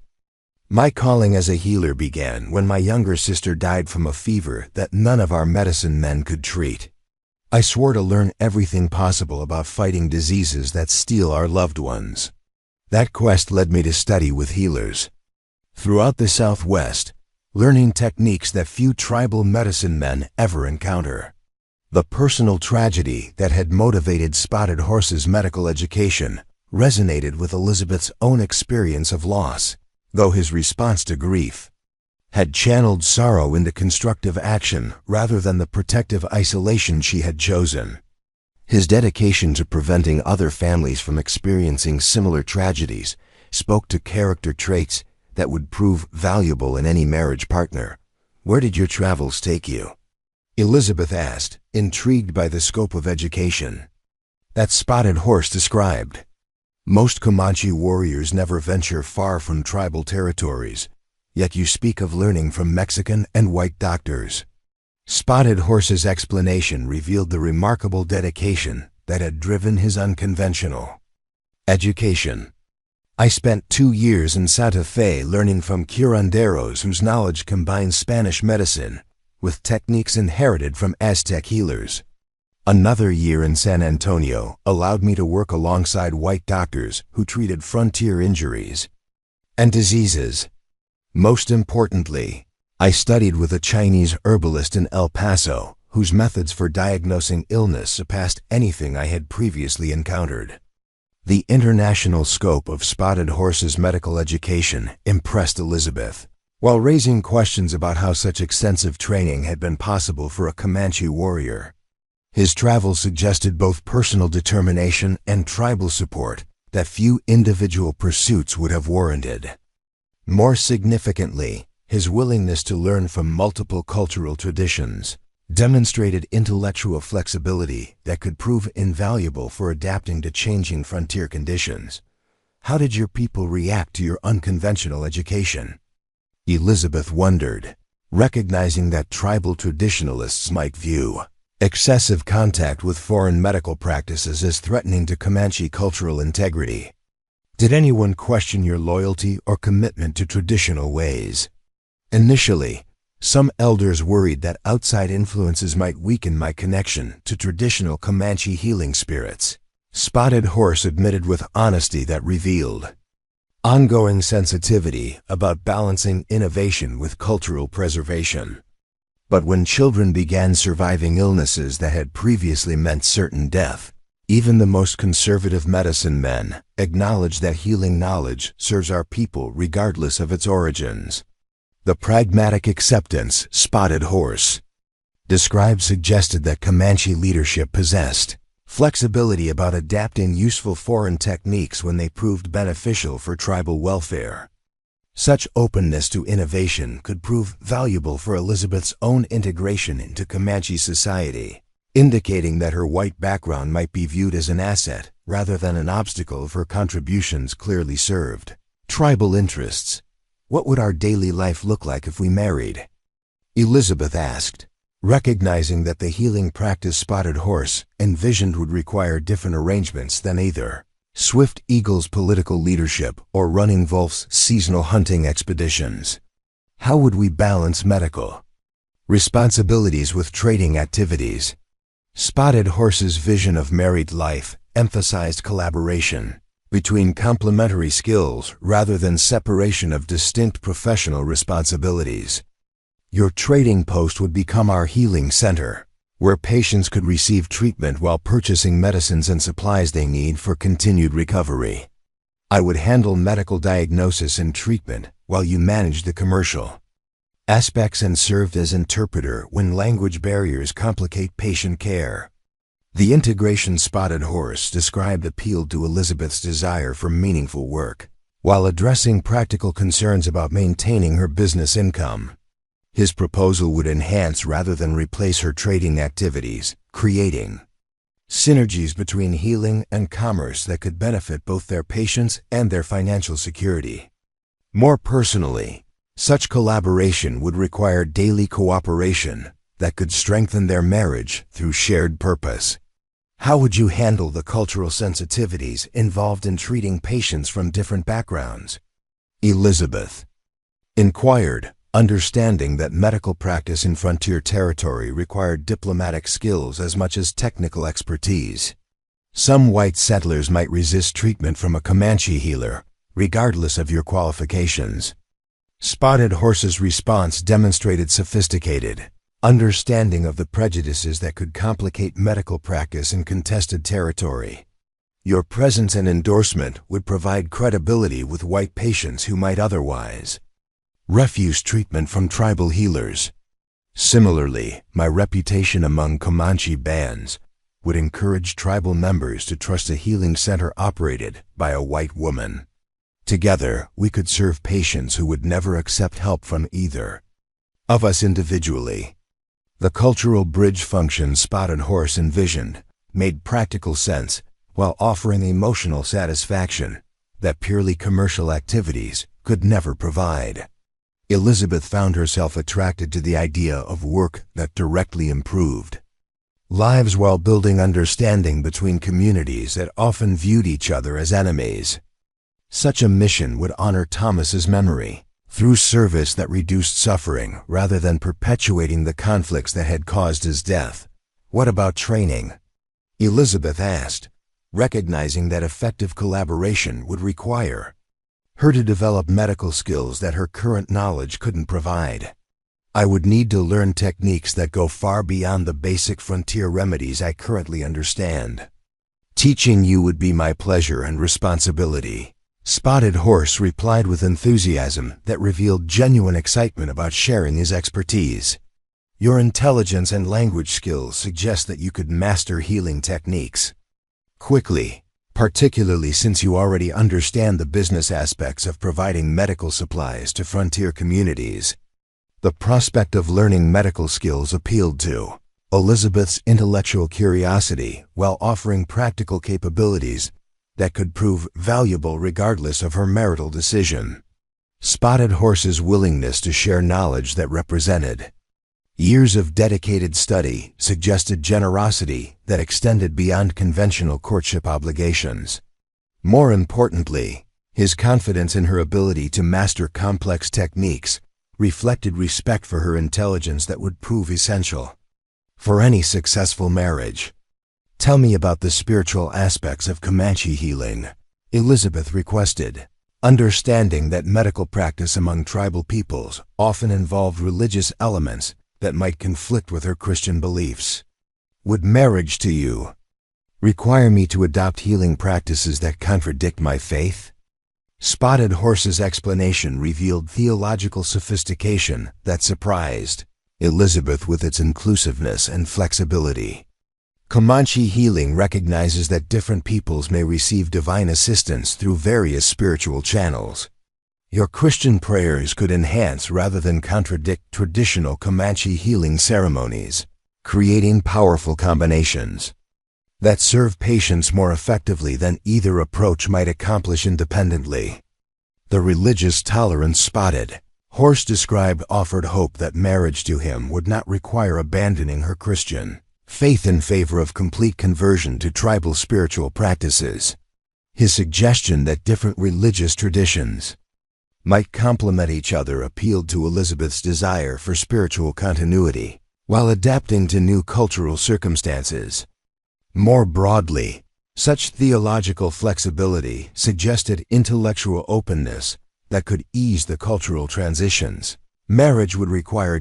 As full darkness settled over Blackwater Creek and the Comanche camp, Spotted Horse prepared to conclude their conversation with words that would leave Elizabeth with much to consider. Elizabeth Carter, I believe that healing represents the highest calling any person can pursue, because it directly serves divine purposes regardless of cultural differences. Marriage to me would offer opportunities to ease suffering while building bridges between peoples who have known too much conflict. Elizabeth found herself deeply moved by Spotted Horse's combination of professional expertise and humanitarian compassion. His vision of marriage as partnership in healing offered purposes that transcended personal happiness to encompass service that could benefit entire communities. More personally, his obvious respect for her capabilities and his willingness to share his extensive knowledge suggested that marriage to him would enhance rather than constrain her intellectual and professional development. Spotted Horse, Elizabeth said as he gathered his gifts and prepared to return to the creek camp, your vision of healing that serves all peoples appeals to values I hold dear. The possibility of learning medical skills while contributing to work that reduces suffering offers meaning that simple trading could never provide. As Spotted Horse walked back toward his companions, Elizabeth remained on her porch, reflecting on the third vision of marriage that had been presented for her. Consideration. Each warrior had offered distinct advantages and appealing possibilities, making her choice more complex than she had anticipated when the delegation first arrived at her trading post. The third dawn since the warriors' arrival broke with unusual cloud cover that promised relief from the relentless August heat, though the air remained thick with humidity that made every movement feel labored. Elizabeth had spent another restless night weighing the distinct proposals she had received, each offering advantages that seemed almost too good to be true while requiring sacrifices that challenged her carefully constructed independence. Thunder, Cloud approached her trading post with the eager energy of youth, his stride carrying both confidence and nervous anticipation that marked him as distinctly different from his more experienced companions. At 28, he was the youngest of the four warriors, though his impressive physical stature and obvious intelligence suggested capabilities that transcended his relative inexperience in formal leadership roles. "Good morning, Elizabeth," Thundercloud called out, his voice carrying enthusiasm that seemed to chase away the morning's oppressive atmosphere. "I bring no gifts of medicine or promises of grand adventures, but I offer something that my elder brothers cannot: a future built on dreams we create together rather than paths already determined by tribal councils and political necessities." The directness of Thundercloud's opening surprised Elizabeth, who had expected another formal presentation similar to the conversation she had experienced with Swift Eagle and Spotted Horse. His rejection of elaborate courtship strategies in favor of honest emotion suggested either remarkable confidence or refreshing naivety about the complexities involved in their unusual situation. "Please sit with me," Elizabeth replied, gesturing toward the porch chairs while noting the obvious nervousness that Thundercloud attempted to conceal beneath his bold words. "I'm interested to hear what dreams you envision for our potential future together." Thundercloud settled into his chair with movements that betrayed his anxiety despite his attempt to project confidence. Unlike the other warriors, who had approached their conversations with the assurance of men accustomed to achieving their objectives, Thundercloud displayed vulnerability that made him seem more human and accessible than his imposing companions. "Elizabeth," Thundercloud began, his voice carrying sincerity that reflected genuine emotional investment rather than calculated courtship strategy, "I must be honest about why the tribal councils included me in this delegation. I lack Swift Eagle's political experience, Running Wolf's reputation as a hunter, and Spotted Horse's healing knowledge. What I offer is something more personal: the promise of a marriage built on affection that grows from mutual choice rather than practical arrangements." The admission of his relative inexperience struck Elizabeth as refreshingly honest, particularly coming from a warrior whose physical presence suggested capabilities that could make him formidable in combat or leadership situations. Thundercloud's willingness to acknowledge his limitations while emphasizing different strengths suggested self-awareness that could prove valuable in navigating the complexities of cross-cultural marriage. "What makes you believe that affection can overcome the practical challenges that such a marriage would face?" Elizabeth asked, recognizing that romantic feelings, while appealing, might prove insufficient for managing the political and cultural obstacles that their union would inevitably encounter. Thundercloud's response revealed thoughtfulness that belied his youthful appearance and apparent inexperience with complex negotiations. "Elizabeth, I have watched the marriages of my elder brothers and observed that those unions built on political advantages or practical benefits often grow cold when circumstances change. But marriages founded on genuine caring between partners develop strength that survives whatever challenges life presents." The wisdom Thundercloud expressed surprised Elizabeth, who had assumed that his youth would translate into simplistic understanding of marriage relationships. His observation about the durability of affection-based unions reflected insights that suggested either natural intelligence or careful observation of human relationships that extended beyond his immediate tribal experience. "Tell me about your vision of what our daily life would look like," Elizabeth requested, curious whether Thundercloud's emphasis on affection would translate into realistic planning for the practical realities that marriage would require. "How do you see us managing the cultural differences and external pressures that would affect our relationship?" Thundercloud's description of married life emphasized partnership and adaptation rather than predetermined roles or rigid adherence to traditional customs. "I believe successful marriages require both partners to learn from each other while maintaining respect for their individual backgrounds. You would teach me about white business practices and Christian beliefs, while I would share Comanche hunting skills and spiritual traditions. Together, we would create something new that honors both our heritages. The flexibility Thundercloud proposed appealed to Elizabeth's desire for a marriage that would enhance rather than constrain her personal development. His vision suggested genuine interest in learning about her culture, rather than simply expecting her to abandon white customs in favor of complete assimilation into Comanche society. More importantly, his emphasis on mutual education implied respect for her knowledge and experience that would prove essential for any successful partnership. How would your people respond to a young warrior marrying a white widow? Elizabeth wondered, recognizing that tribal acceptance of their union might depend partially on Thundercloud's status within Comanche society. Would your relative youth make it difficult to gain support for such an unconventional marriage? Thundercloud's acknowledgement of potential challenges revealed awareness of political realities that his idealistic presentation might have obscured. Some elders question whether I possess sufficient experience to manage a cross-cultural marriage successfully. But others argue that my youth provides advantages for adaptation that older warriors might lack. Change comes more easily to those who have not spent decades following established patterns. The political dynamics Thundercloud described suggested that his marriage proposal carried implications beyond their personal relationship to encompass broader tribal debates about adaptation to changing frontier conditions. His youth, rather than representing pure liability, might actually position him as a symbol of Comanche willingness to embrace new strategies for survival in an evolving territorial landscape.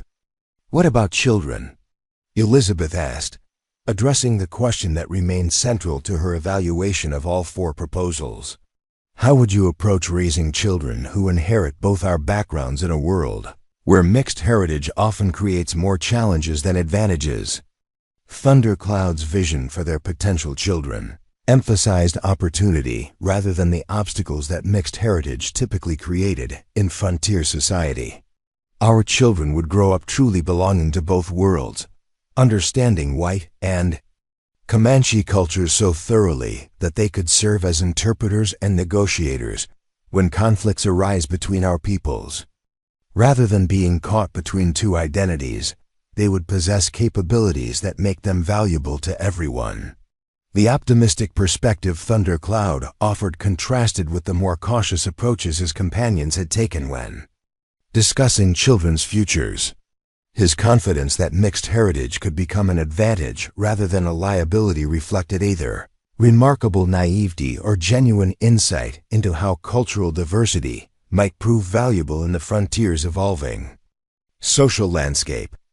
Thundercloud, Elizabeth said carefully, I appreciate your focus on affection and mutual learning, but I need to understand how you would handle the practical challenges that the other warriors have addressed.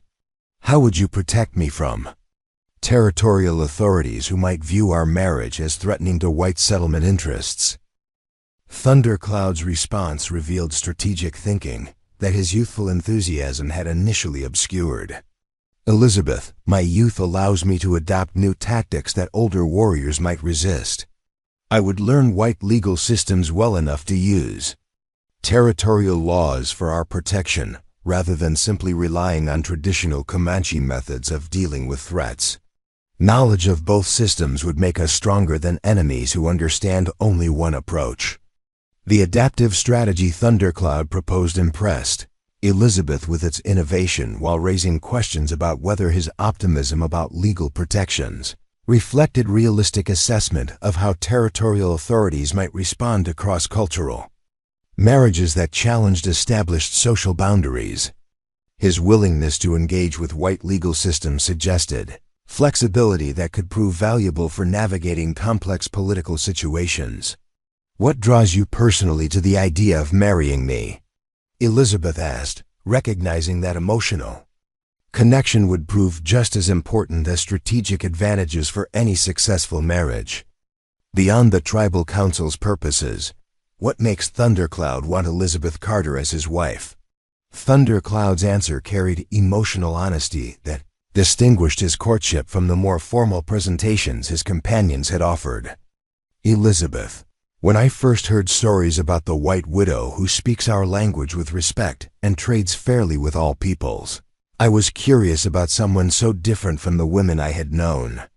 But when I saw you yesterday, speaking with Swift Eagle as an equal while maintaining dignity despite being outnumbered by strange warriors, I felt admiration that grew into something deeper. The personal attraction Thundercloud described provided the emotional foundation that practical arrangements required for successful implementation.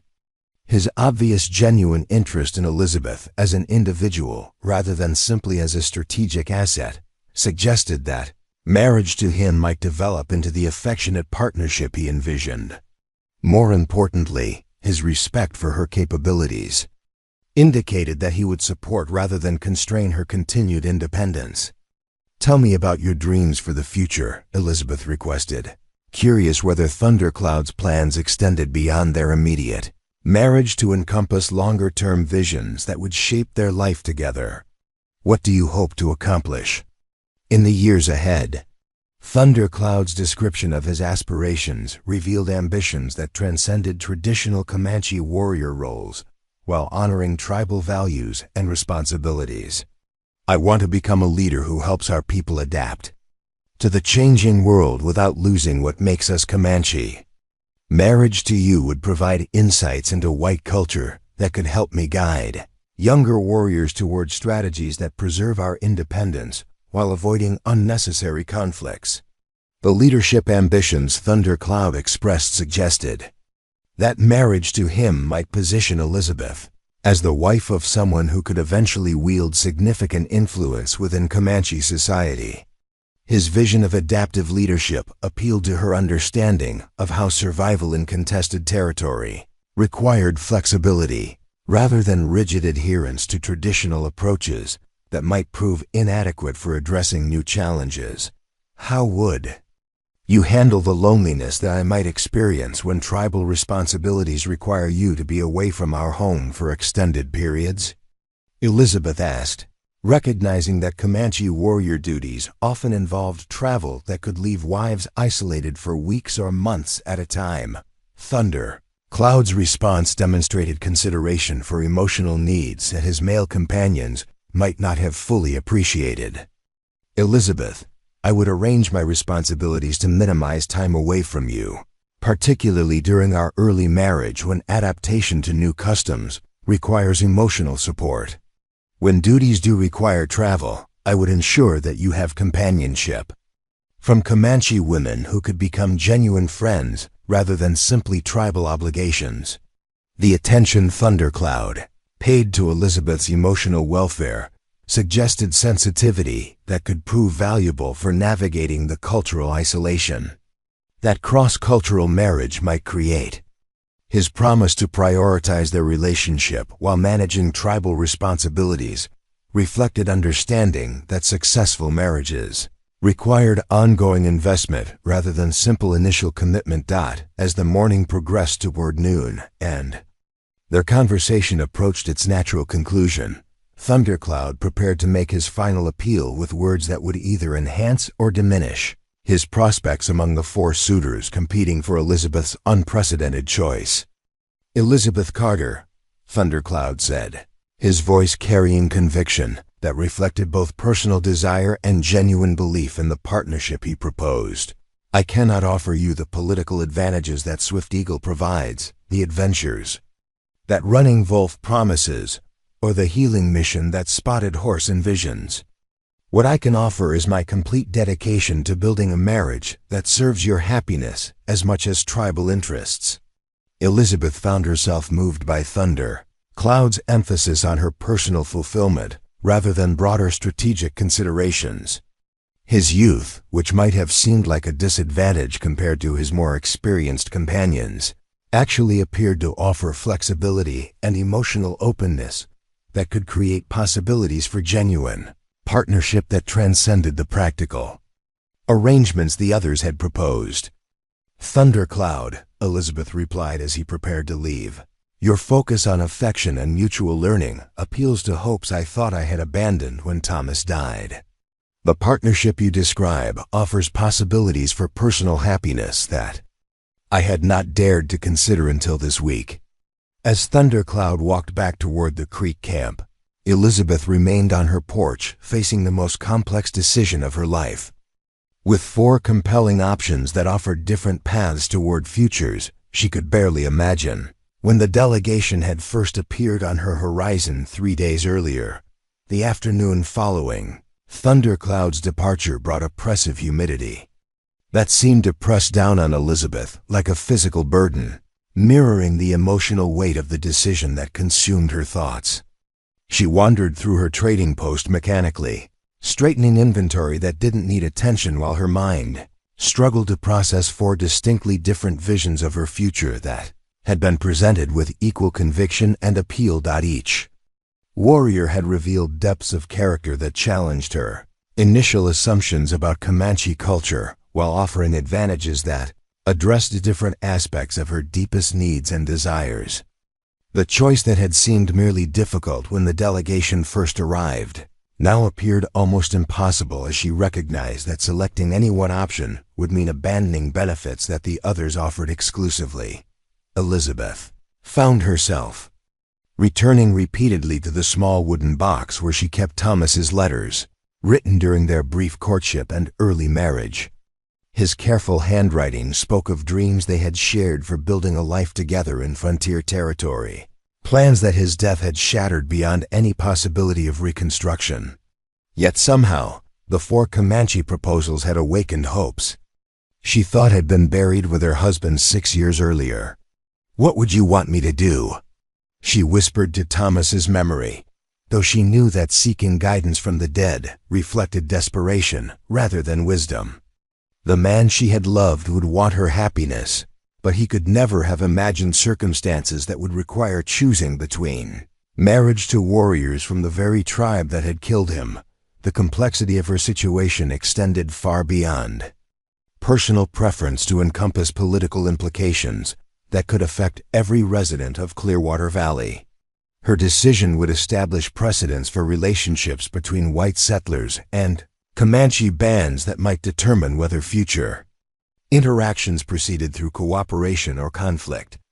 The weight of such responsibility felt crushing for someone who had simply wanted to operate a modest trading post in peaceful isolation. Swift Eagle's political vision represented the most strategically comprehensive option, offering protection and expanded opportunities that could transform her modest business into a commercial enterprise of regional significance.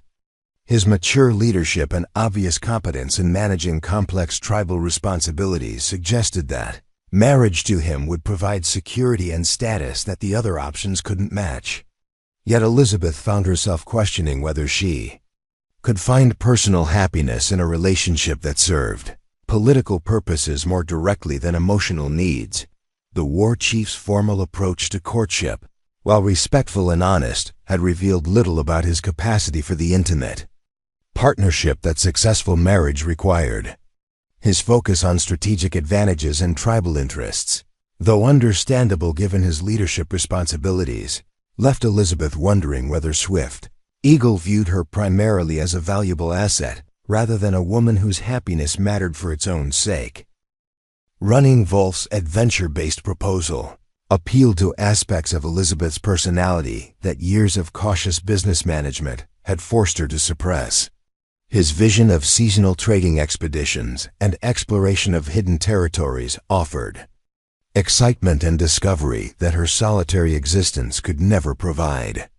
More personally, his obvious enthusiasm for sharing experiences suggested that marriage to him might restore the sense of adventure that had attracted her to frontier life before. Thomas's death made survival her primary concern, yet Elizabeth recognized that Running Wolf's emphasis on exploration and discovery might prove incompatible with the stability that successful business operations required.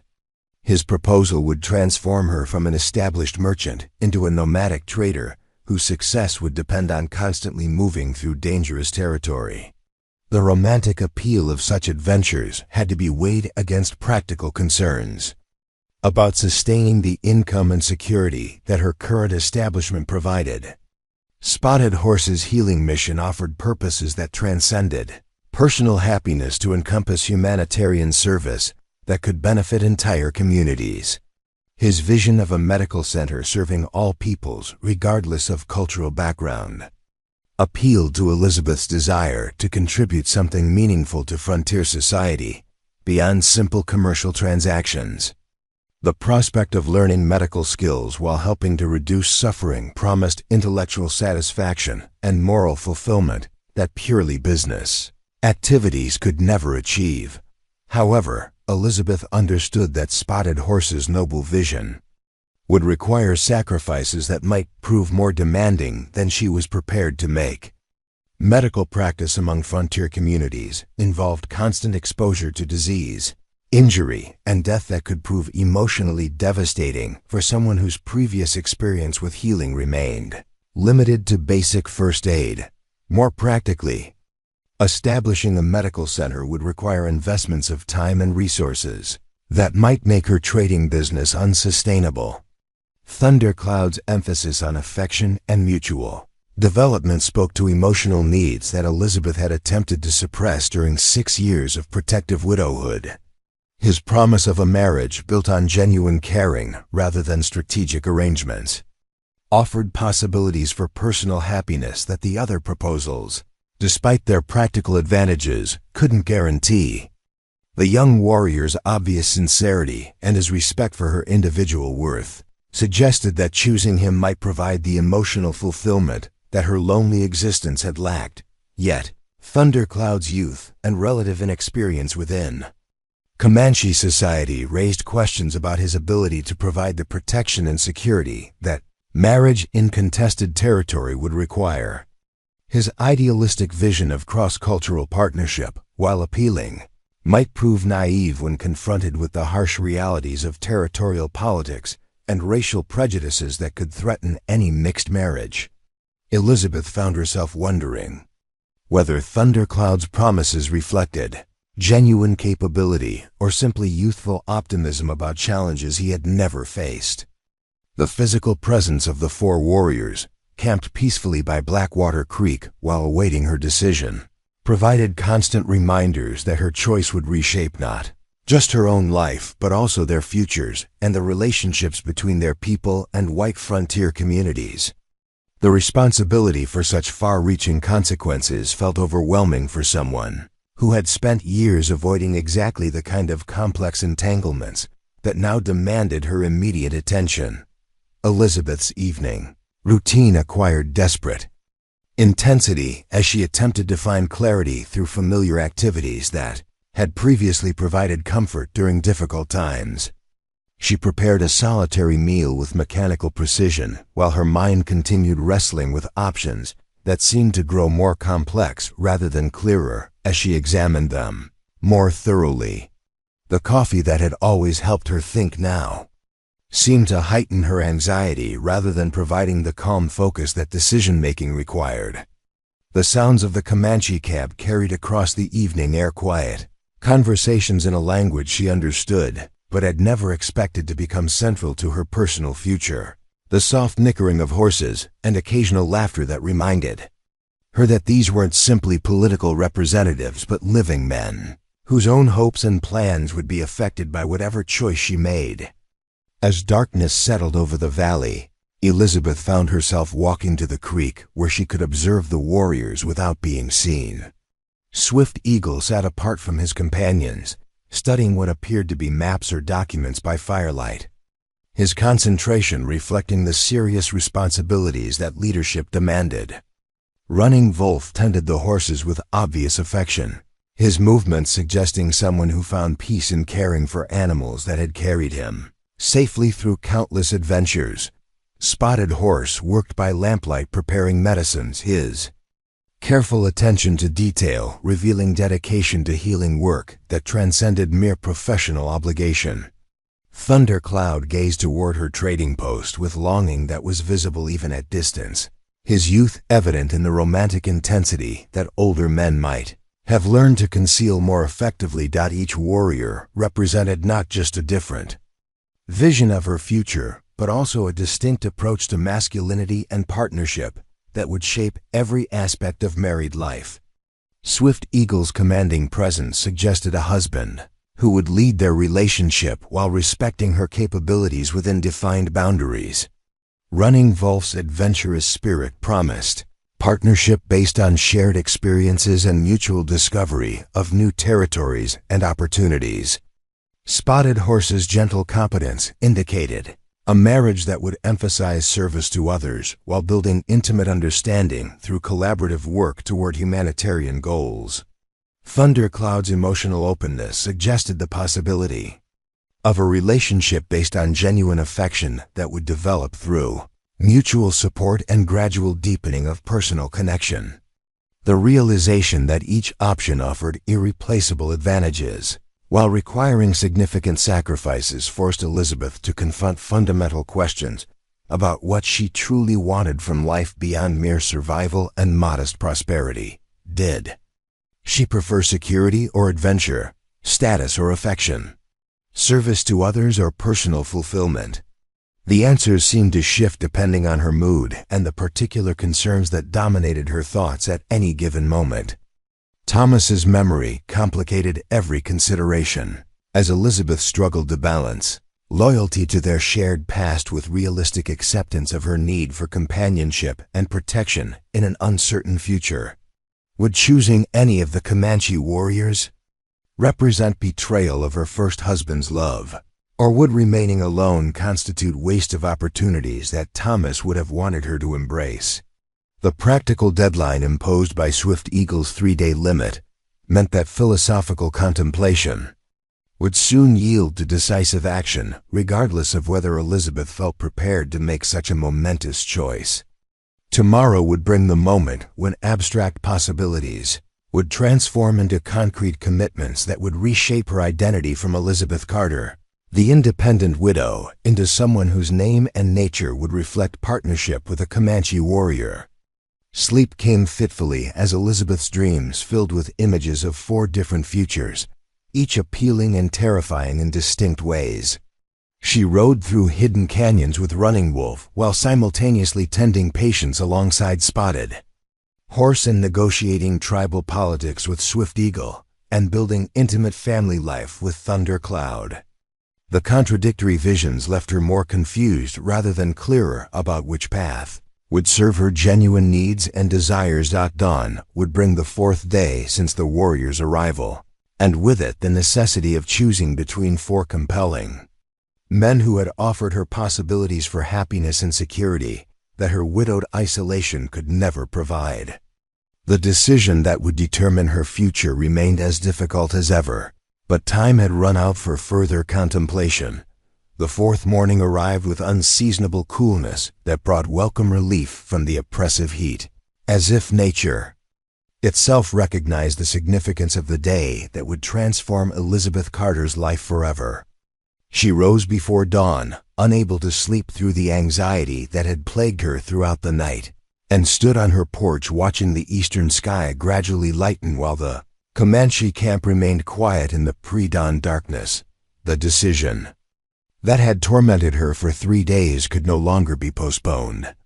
Today she would choose between 4 remarkable men who had offered her futures that exceeded anything she could have imagined when Thomas's death had seemed to end all possibilities for happiness and partnership.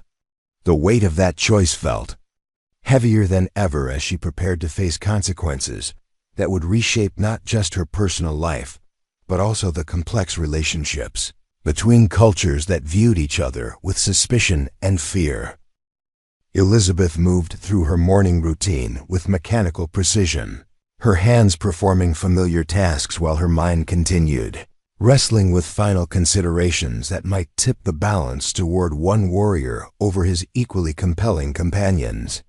Coffee tasted bitter despite careful preparation, while breakfast remained untouched as nervous anticipation overwhelmed her appetite for food or anything else except resolution of the uncertainty that had consumed her thoughts for days. The sound of approaching footsteps announced Swift Eagle's arrival at her trading post, his bearing reflecting the formal dignity that had marked his leadership throughout their unprecedented negotiations.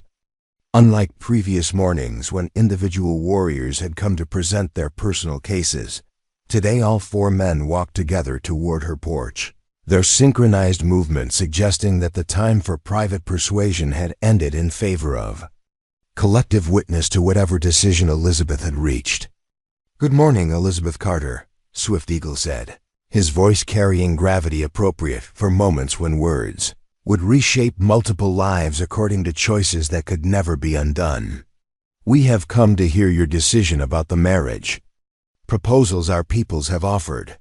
Whatever choice you make will be honored by all Comanche bands, and the warrior you select will be blessed with the support of brothers who respect both your wisdom and your courage."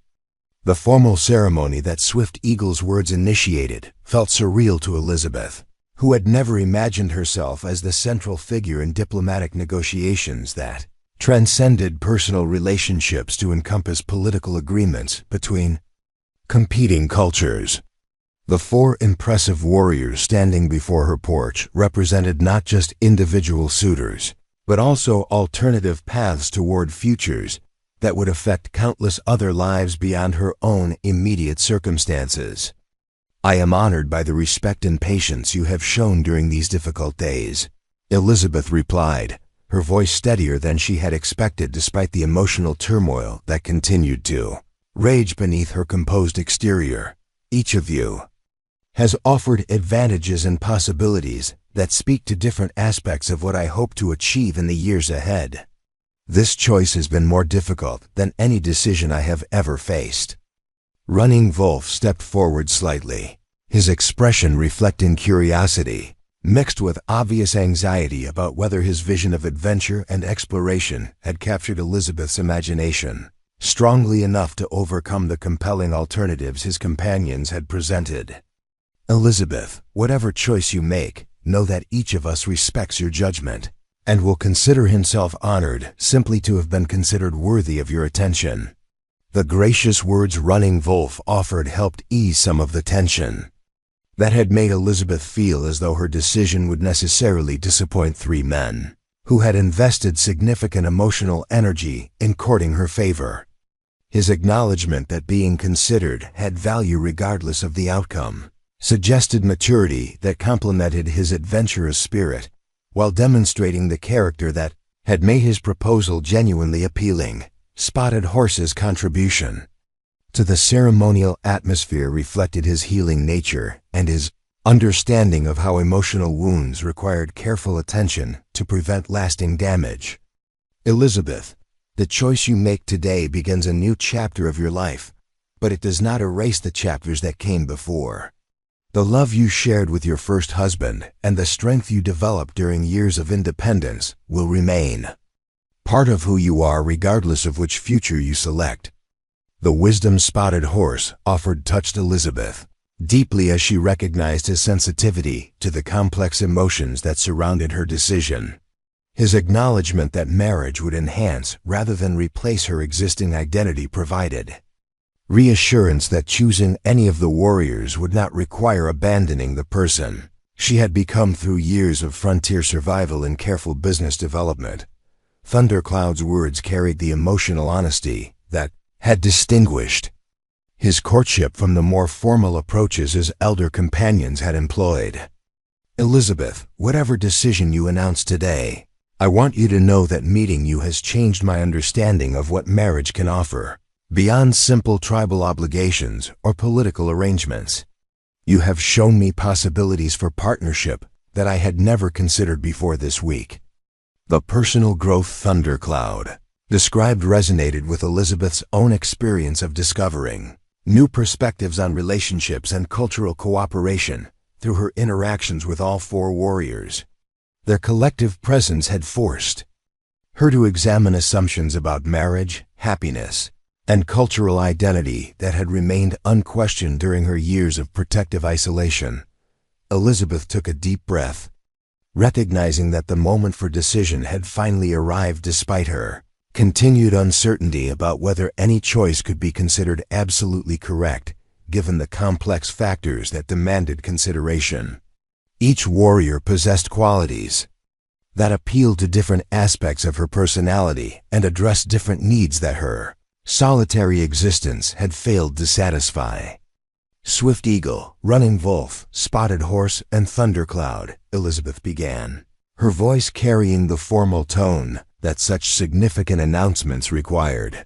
You have each presented visions of marriage that offer remarkable advantages and quality opportunities for happiness that I had never dared to imagine. Your respect for my independence and your willingness to accommodate my background while sharing your own cultures have moved me more deeply than I can adequately express. The preliminary acknowledgement Elizabeth offered helped establish the ceremonial atmosphere while buying her additional moments to gather courage for announcing the specific choice that would determine her future.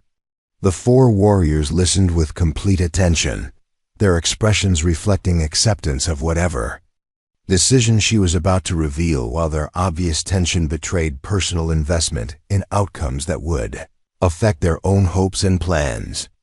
After careful consideration of the different paths you have offered, Elizabeth continued, her heart pounding as she approached the words that would transform possibilities into reality. I have decided to accept the marriage proposal of Thunder Cloud, whose vision of partnership based on mutual affection and learning appeals most strongly to my hopes for personal happiness and cultural understanding. The announcement sent visible shock through the assembled warriors as they absorbed Elizabeth's unexpected choice of the youngest and least experienced among their number. Swift Eagle's expression revealed surprise that his political advantages had not proven decisive, while Running Wolf's disappointment was evident despite his efforts to maintain dignified composure. Spotted Horse's reaction showed understanding mixed with regret that his humanitarian mission had not captured Elizabeth's commitment. Thundercloud himself appeared stunned by his selection, his expression shifting rapidly from disbelief to joy, as he comprehended that Elizabeth had chosen him over companions whose credentials and experience had seemed to make them more likely candidates for her favor. His youth and relative inexperience, which might have appeared to be disadvantages, had apparently been viewed by Elizabeth as assets that offered possibilities for growth and adaptation that more established warriors might lack. Elizabeth, Thundercloud said, his voice filled with emotion that reflected both gratitude and recognition of the responsibilities that her choice had placed upon him. I am honored beyond words by your decision and humbled by the trust you have placed in my ability to provide the partnership and protection that you deserve. I promise to spend every day proving that your choice was worthy of the courage it required. Swift Eagle's response to Elizabeth's announcement demonstrated the leadership qualities that had made him the delegation's spokesperson, despite his personal disappointment at not being selected. Elizabeth Carter, your choice honors Thundercloud and reflects wisdom that sees potential where others might focus only on current achievements. The Antelope Band pledges our support for your marriage and our protection for your continued trading activities. The formal blessing Swift Eagle offered helped transform what could have been an awkward moment of rejection into a ceremonial affirmation of tribal unity and mutual support. His gracious acceptance of Elizabeth's decision while pledging continued cooperation suggested political maturity that transcended personal disappointment in favor of broader diplomatic objectives.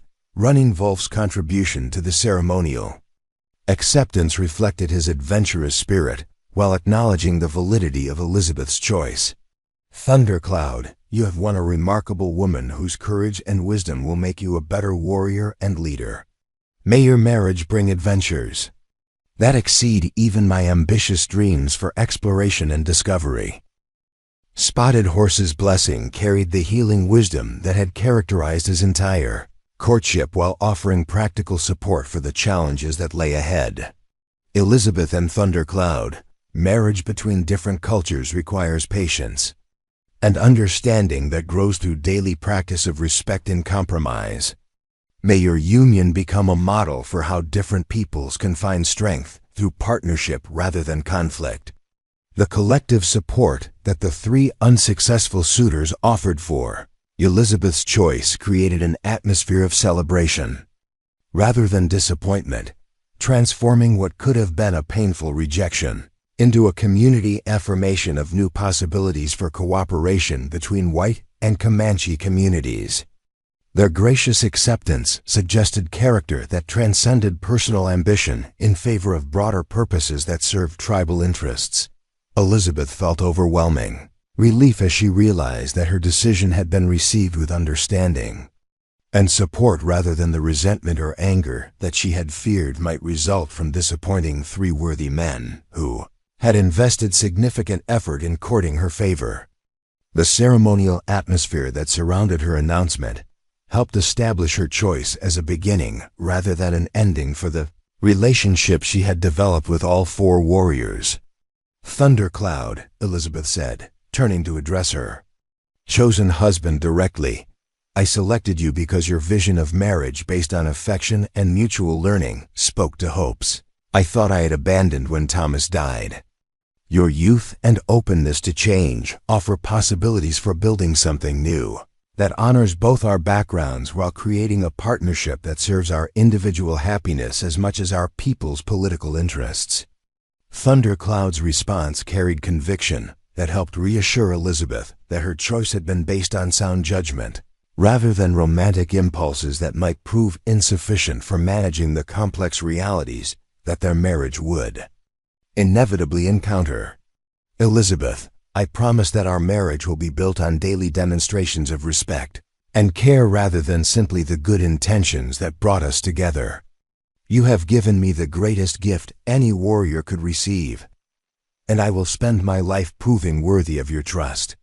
As the morning sun climbed higher and the ceremonial atmosphere began yielding to practical considerations about wedding arrangements and future plans, Elizabeth realized that her impossible choice had been made and accepted by all parties with grace that exceeded her most optimistic expectations.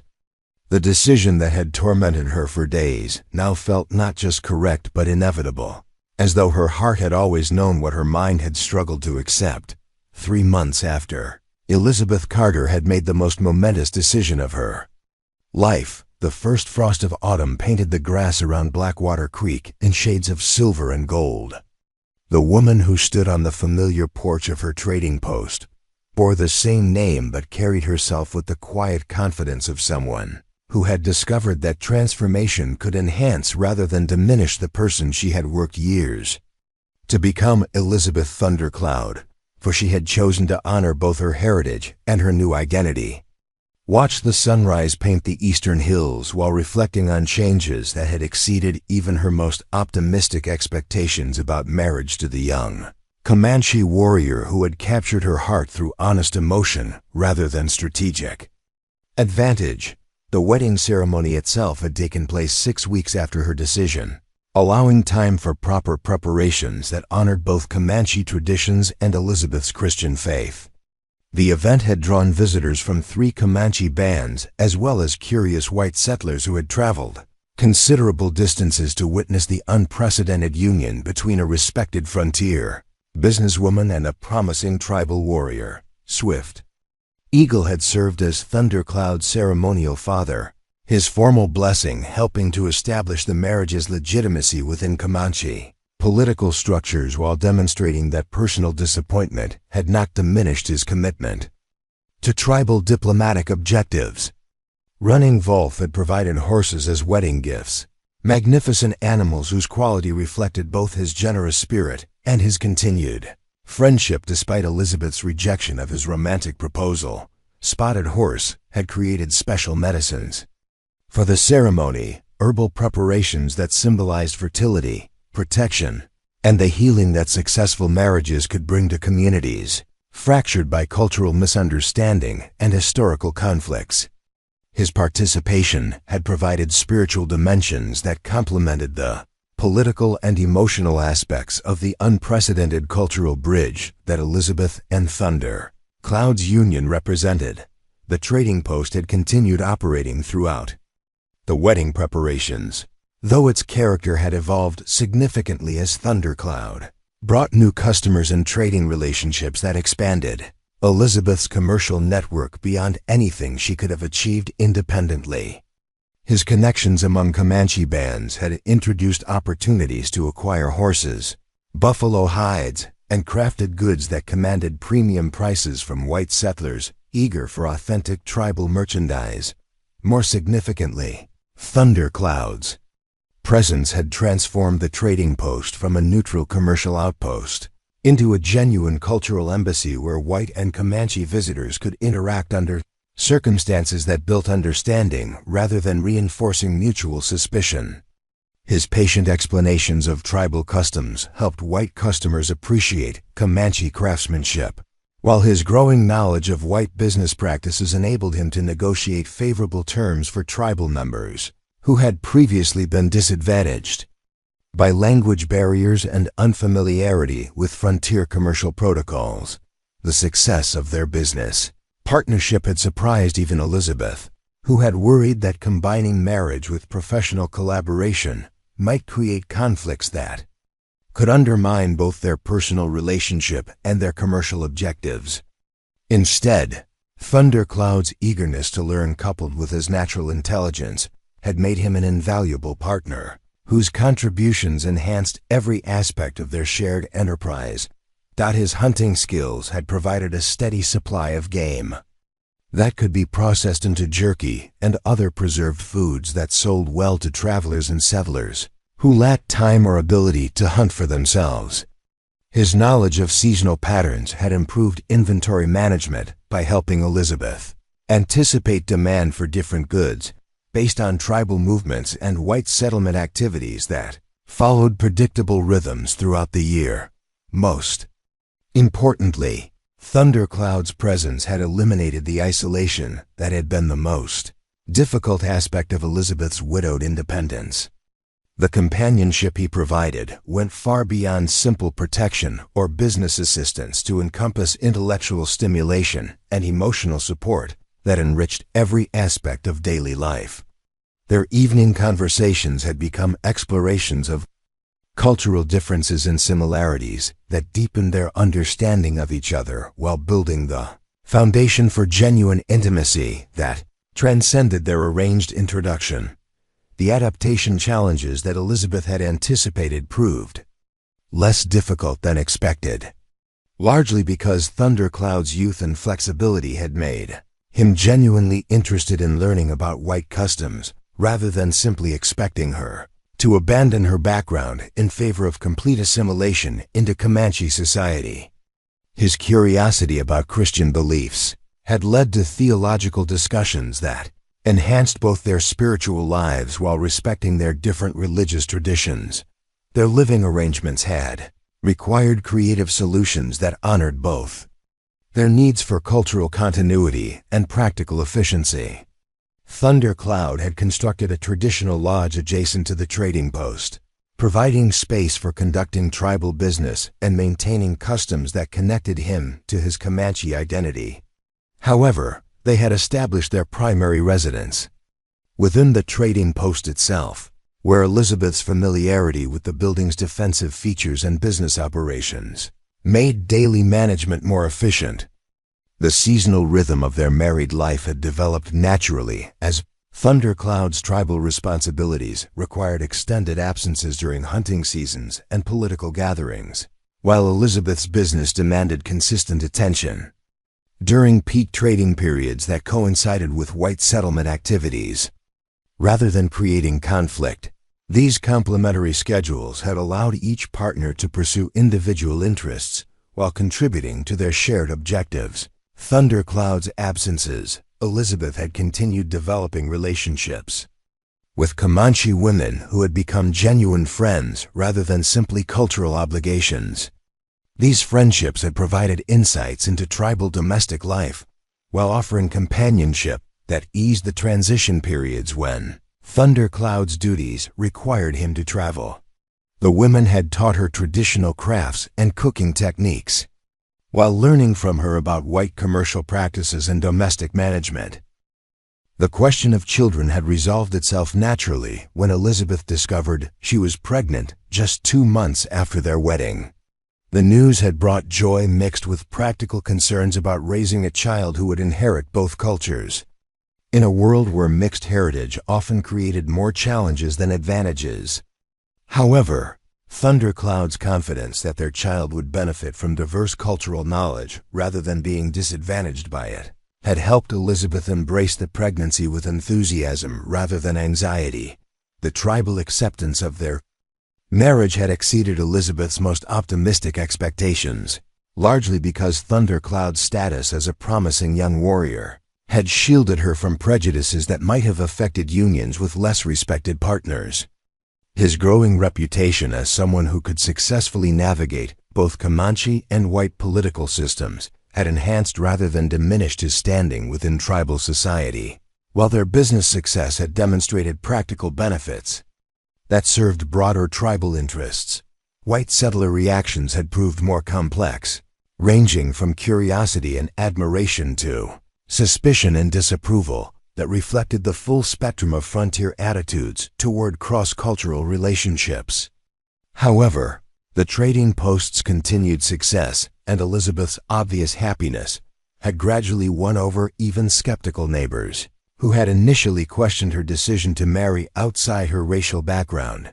The 3 warriors who had competed unsuccessfully for Elizabeth's hand had maintained their promised friendship and support, creating an extended network of allies that provided security and opportunities that neither Elizabeth nor Thundercloud could have achieved independently. Swift Eagle's political protection had proved invaluable during territorial disputes that might otherwise have threatened their business operations. Running Wolf's geographical knowledge had enabled trading expeditions that accessed remote markets, previously beyond Elizabeth's reach. Spotted Horse's medical expertise had treated patients whose successful recovery had enhanced their reputation throughout the region. As winter approached and Elizabeth felt their child's first movements, she reflected on the extraordinary journey that had transformed her from a lonely widow into a woman whose life embodied successful cooperation between cultures that had been enemies for generations. The trading post that had once represented refuge from a hostile world had become a symbol of possibility for building bridges that served everyone's interests while honoring the distinct traditions that gave each culture its strength and identity. Thundercloud's return from a week-long hunting expedition brought news that their success had attracted attention from territorial authorities, who were considering official recognition of their establishment as a designated trading center for cross-cultural commerce. Such recognition would provide legal protections, while acknowledging the diplomatic value of their work in reducing tensions between white and Comanche communities. Elizabeth, Thundercloud said as they stood together on their porch, watching the sunset paint the western sky in brilliant shades of orange and purple. When I first saw you 3 days before our formal introduction, I knew that you represented possibilities I had never imagined for my future. But I could never have predicted how marriage to you would change, not just my personal life, but my understanding of what leadership could accomplish when it serves healing rather than conquest. Elizabeth's response carried gratitude for the transformation that marriage had brought to both their lives, while acknowledging the work that remained to be done in building understanding between their respective communities. Thundercloud, you gave me back hope for happiness that I thought had died with Thomas. More importantly, you showed me that love could grow from respect and shared purposes rather than simply romantic attraction. Our marriage has become something larger than either of us could have created alone. As stars began appearing in the darkening sky and the sounds of evening settled over Blackwater Creek, Elizabeth and Thundercloud prepared for sleep in the knowledge that their unprecedented union had succeeded beyond anyone's expectations, while creating possibilities for their child and their community that would extend far beyond their individual lifetimes. The story that had begun with a widowed woman's solitary struggle for survival had transformed into a testament to the power of courage, adaptation, and genuine partnership to overcome obstacles that had previously seemed insurmountable. Elizabeth Carter's choice to accept Thunder Cloud's proposal had created ripple effects that would influence frontier politics and cross-cultural relationships for decades to come, proving that sometimes the most unlikely decisions produce the most remarkable outcomes. The trading post at Blackwater Creek would continue serving as a bridge between worlds, while the child growing within Elizabeth would inherit not just two cultural traditions but also the legacy of parents who had demonstrated that love and understanding could triumph over fear and prejudice when people possessed the courage to embrace possibilities that others deemed impossible. In choosing Thunder Cloud, Elizabeth had selected not just a husband, but a future that honored both her past and her dreams, while creating something entirely new that served purposes larger than personal happiness. Their success had proved that the most profound transformations often begin with individual choices to trust in possibilities that seem too good to be true, but turn out to be exactly as remarkable as hope had dared to imagine. Up next, you've got two more standout stories right on your screen. If this one hit the mark, you won't want to pass these up. Just click and check them out. And don't forget to like, subscribe, and turn on the notification bell so you don't miss any upload. From us,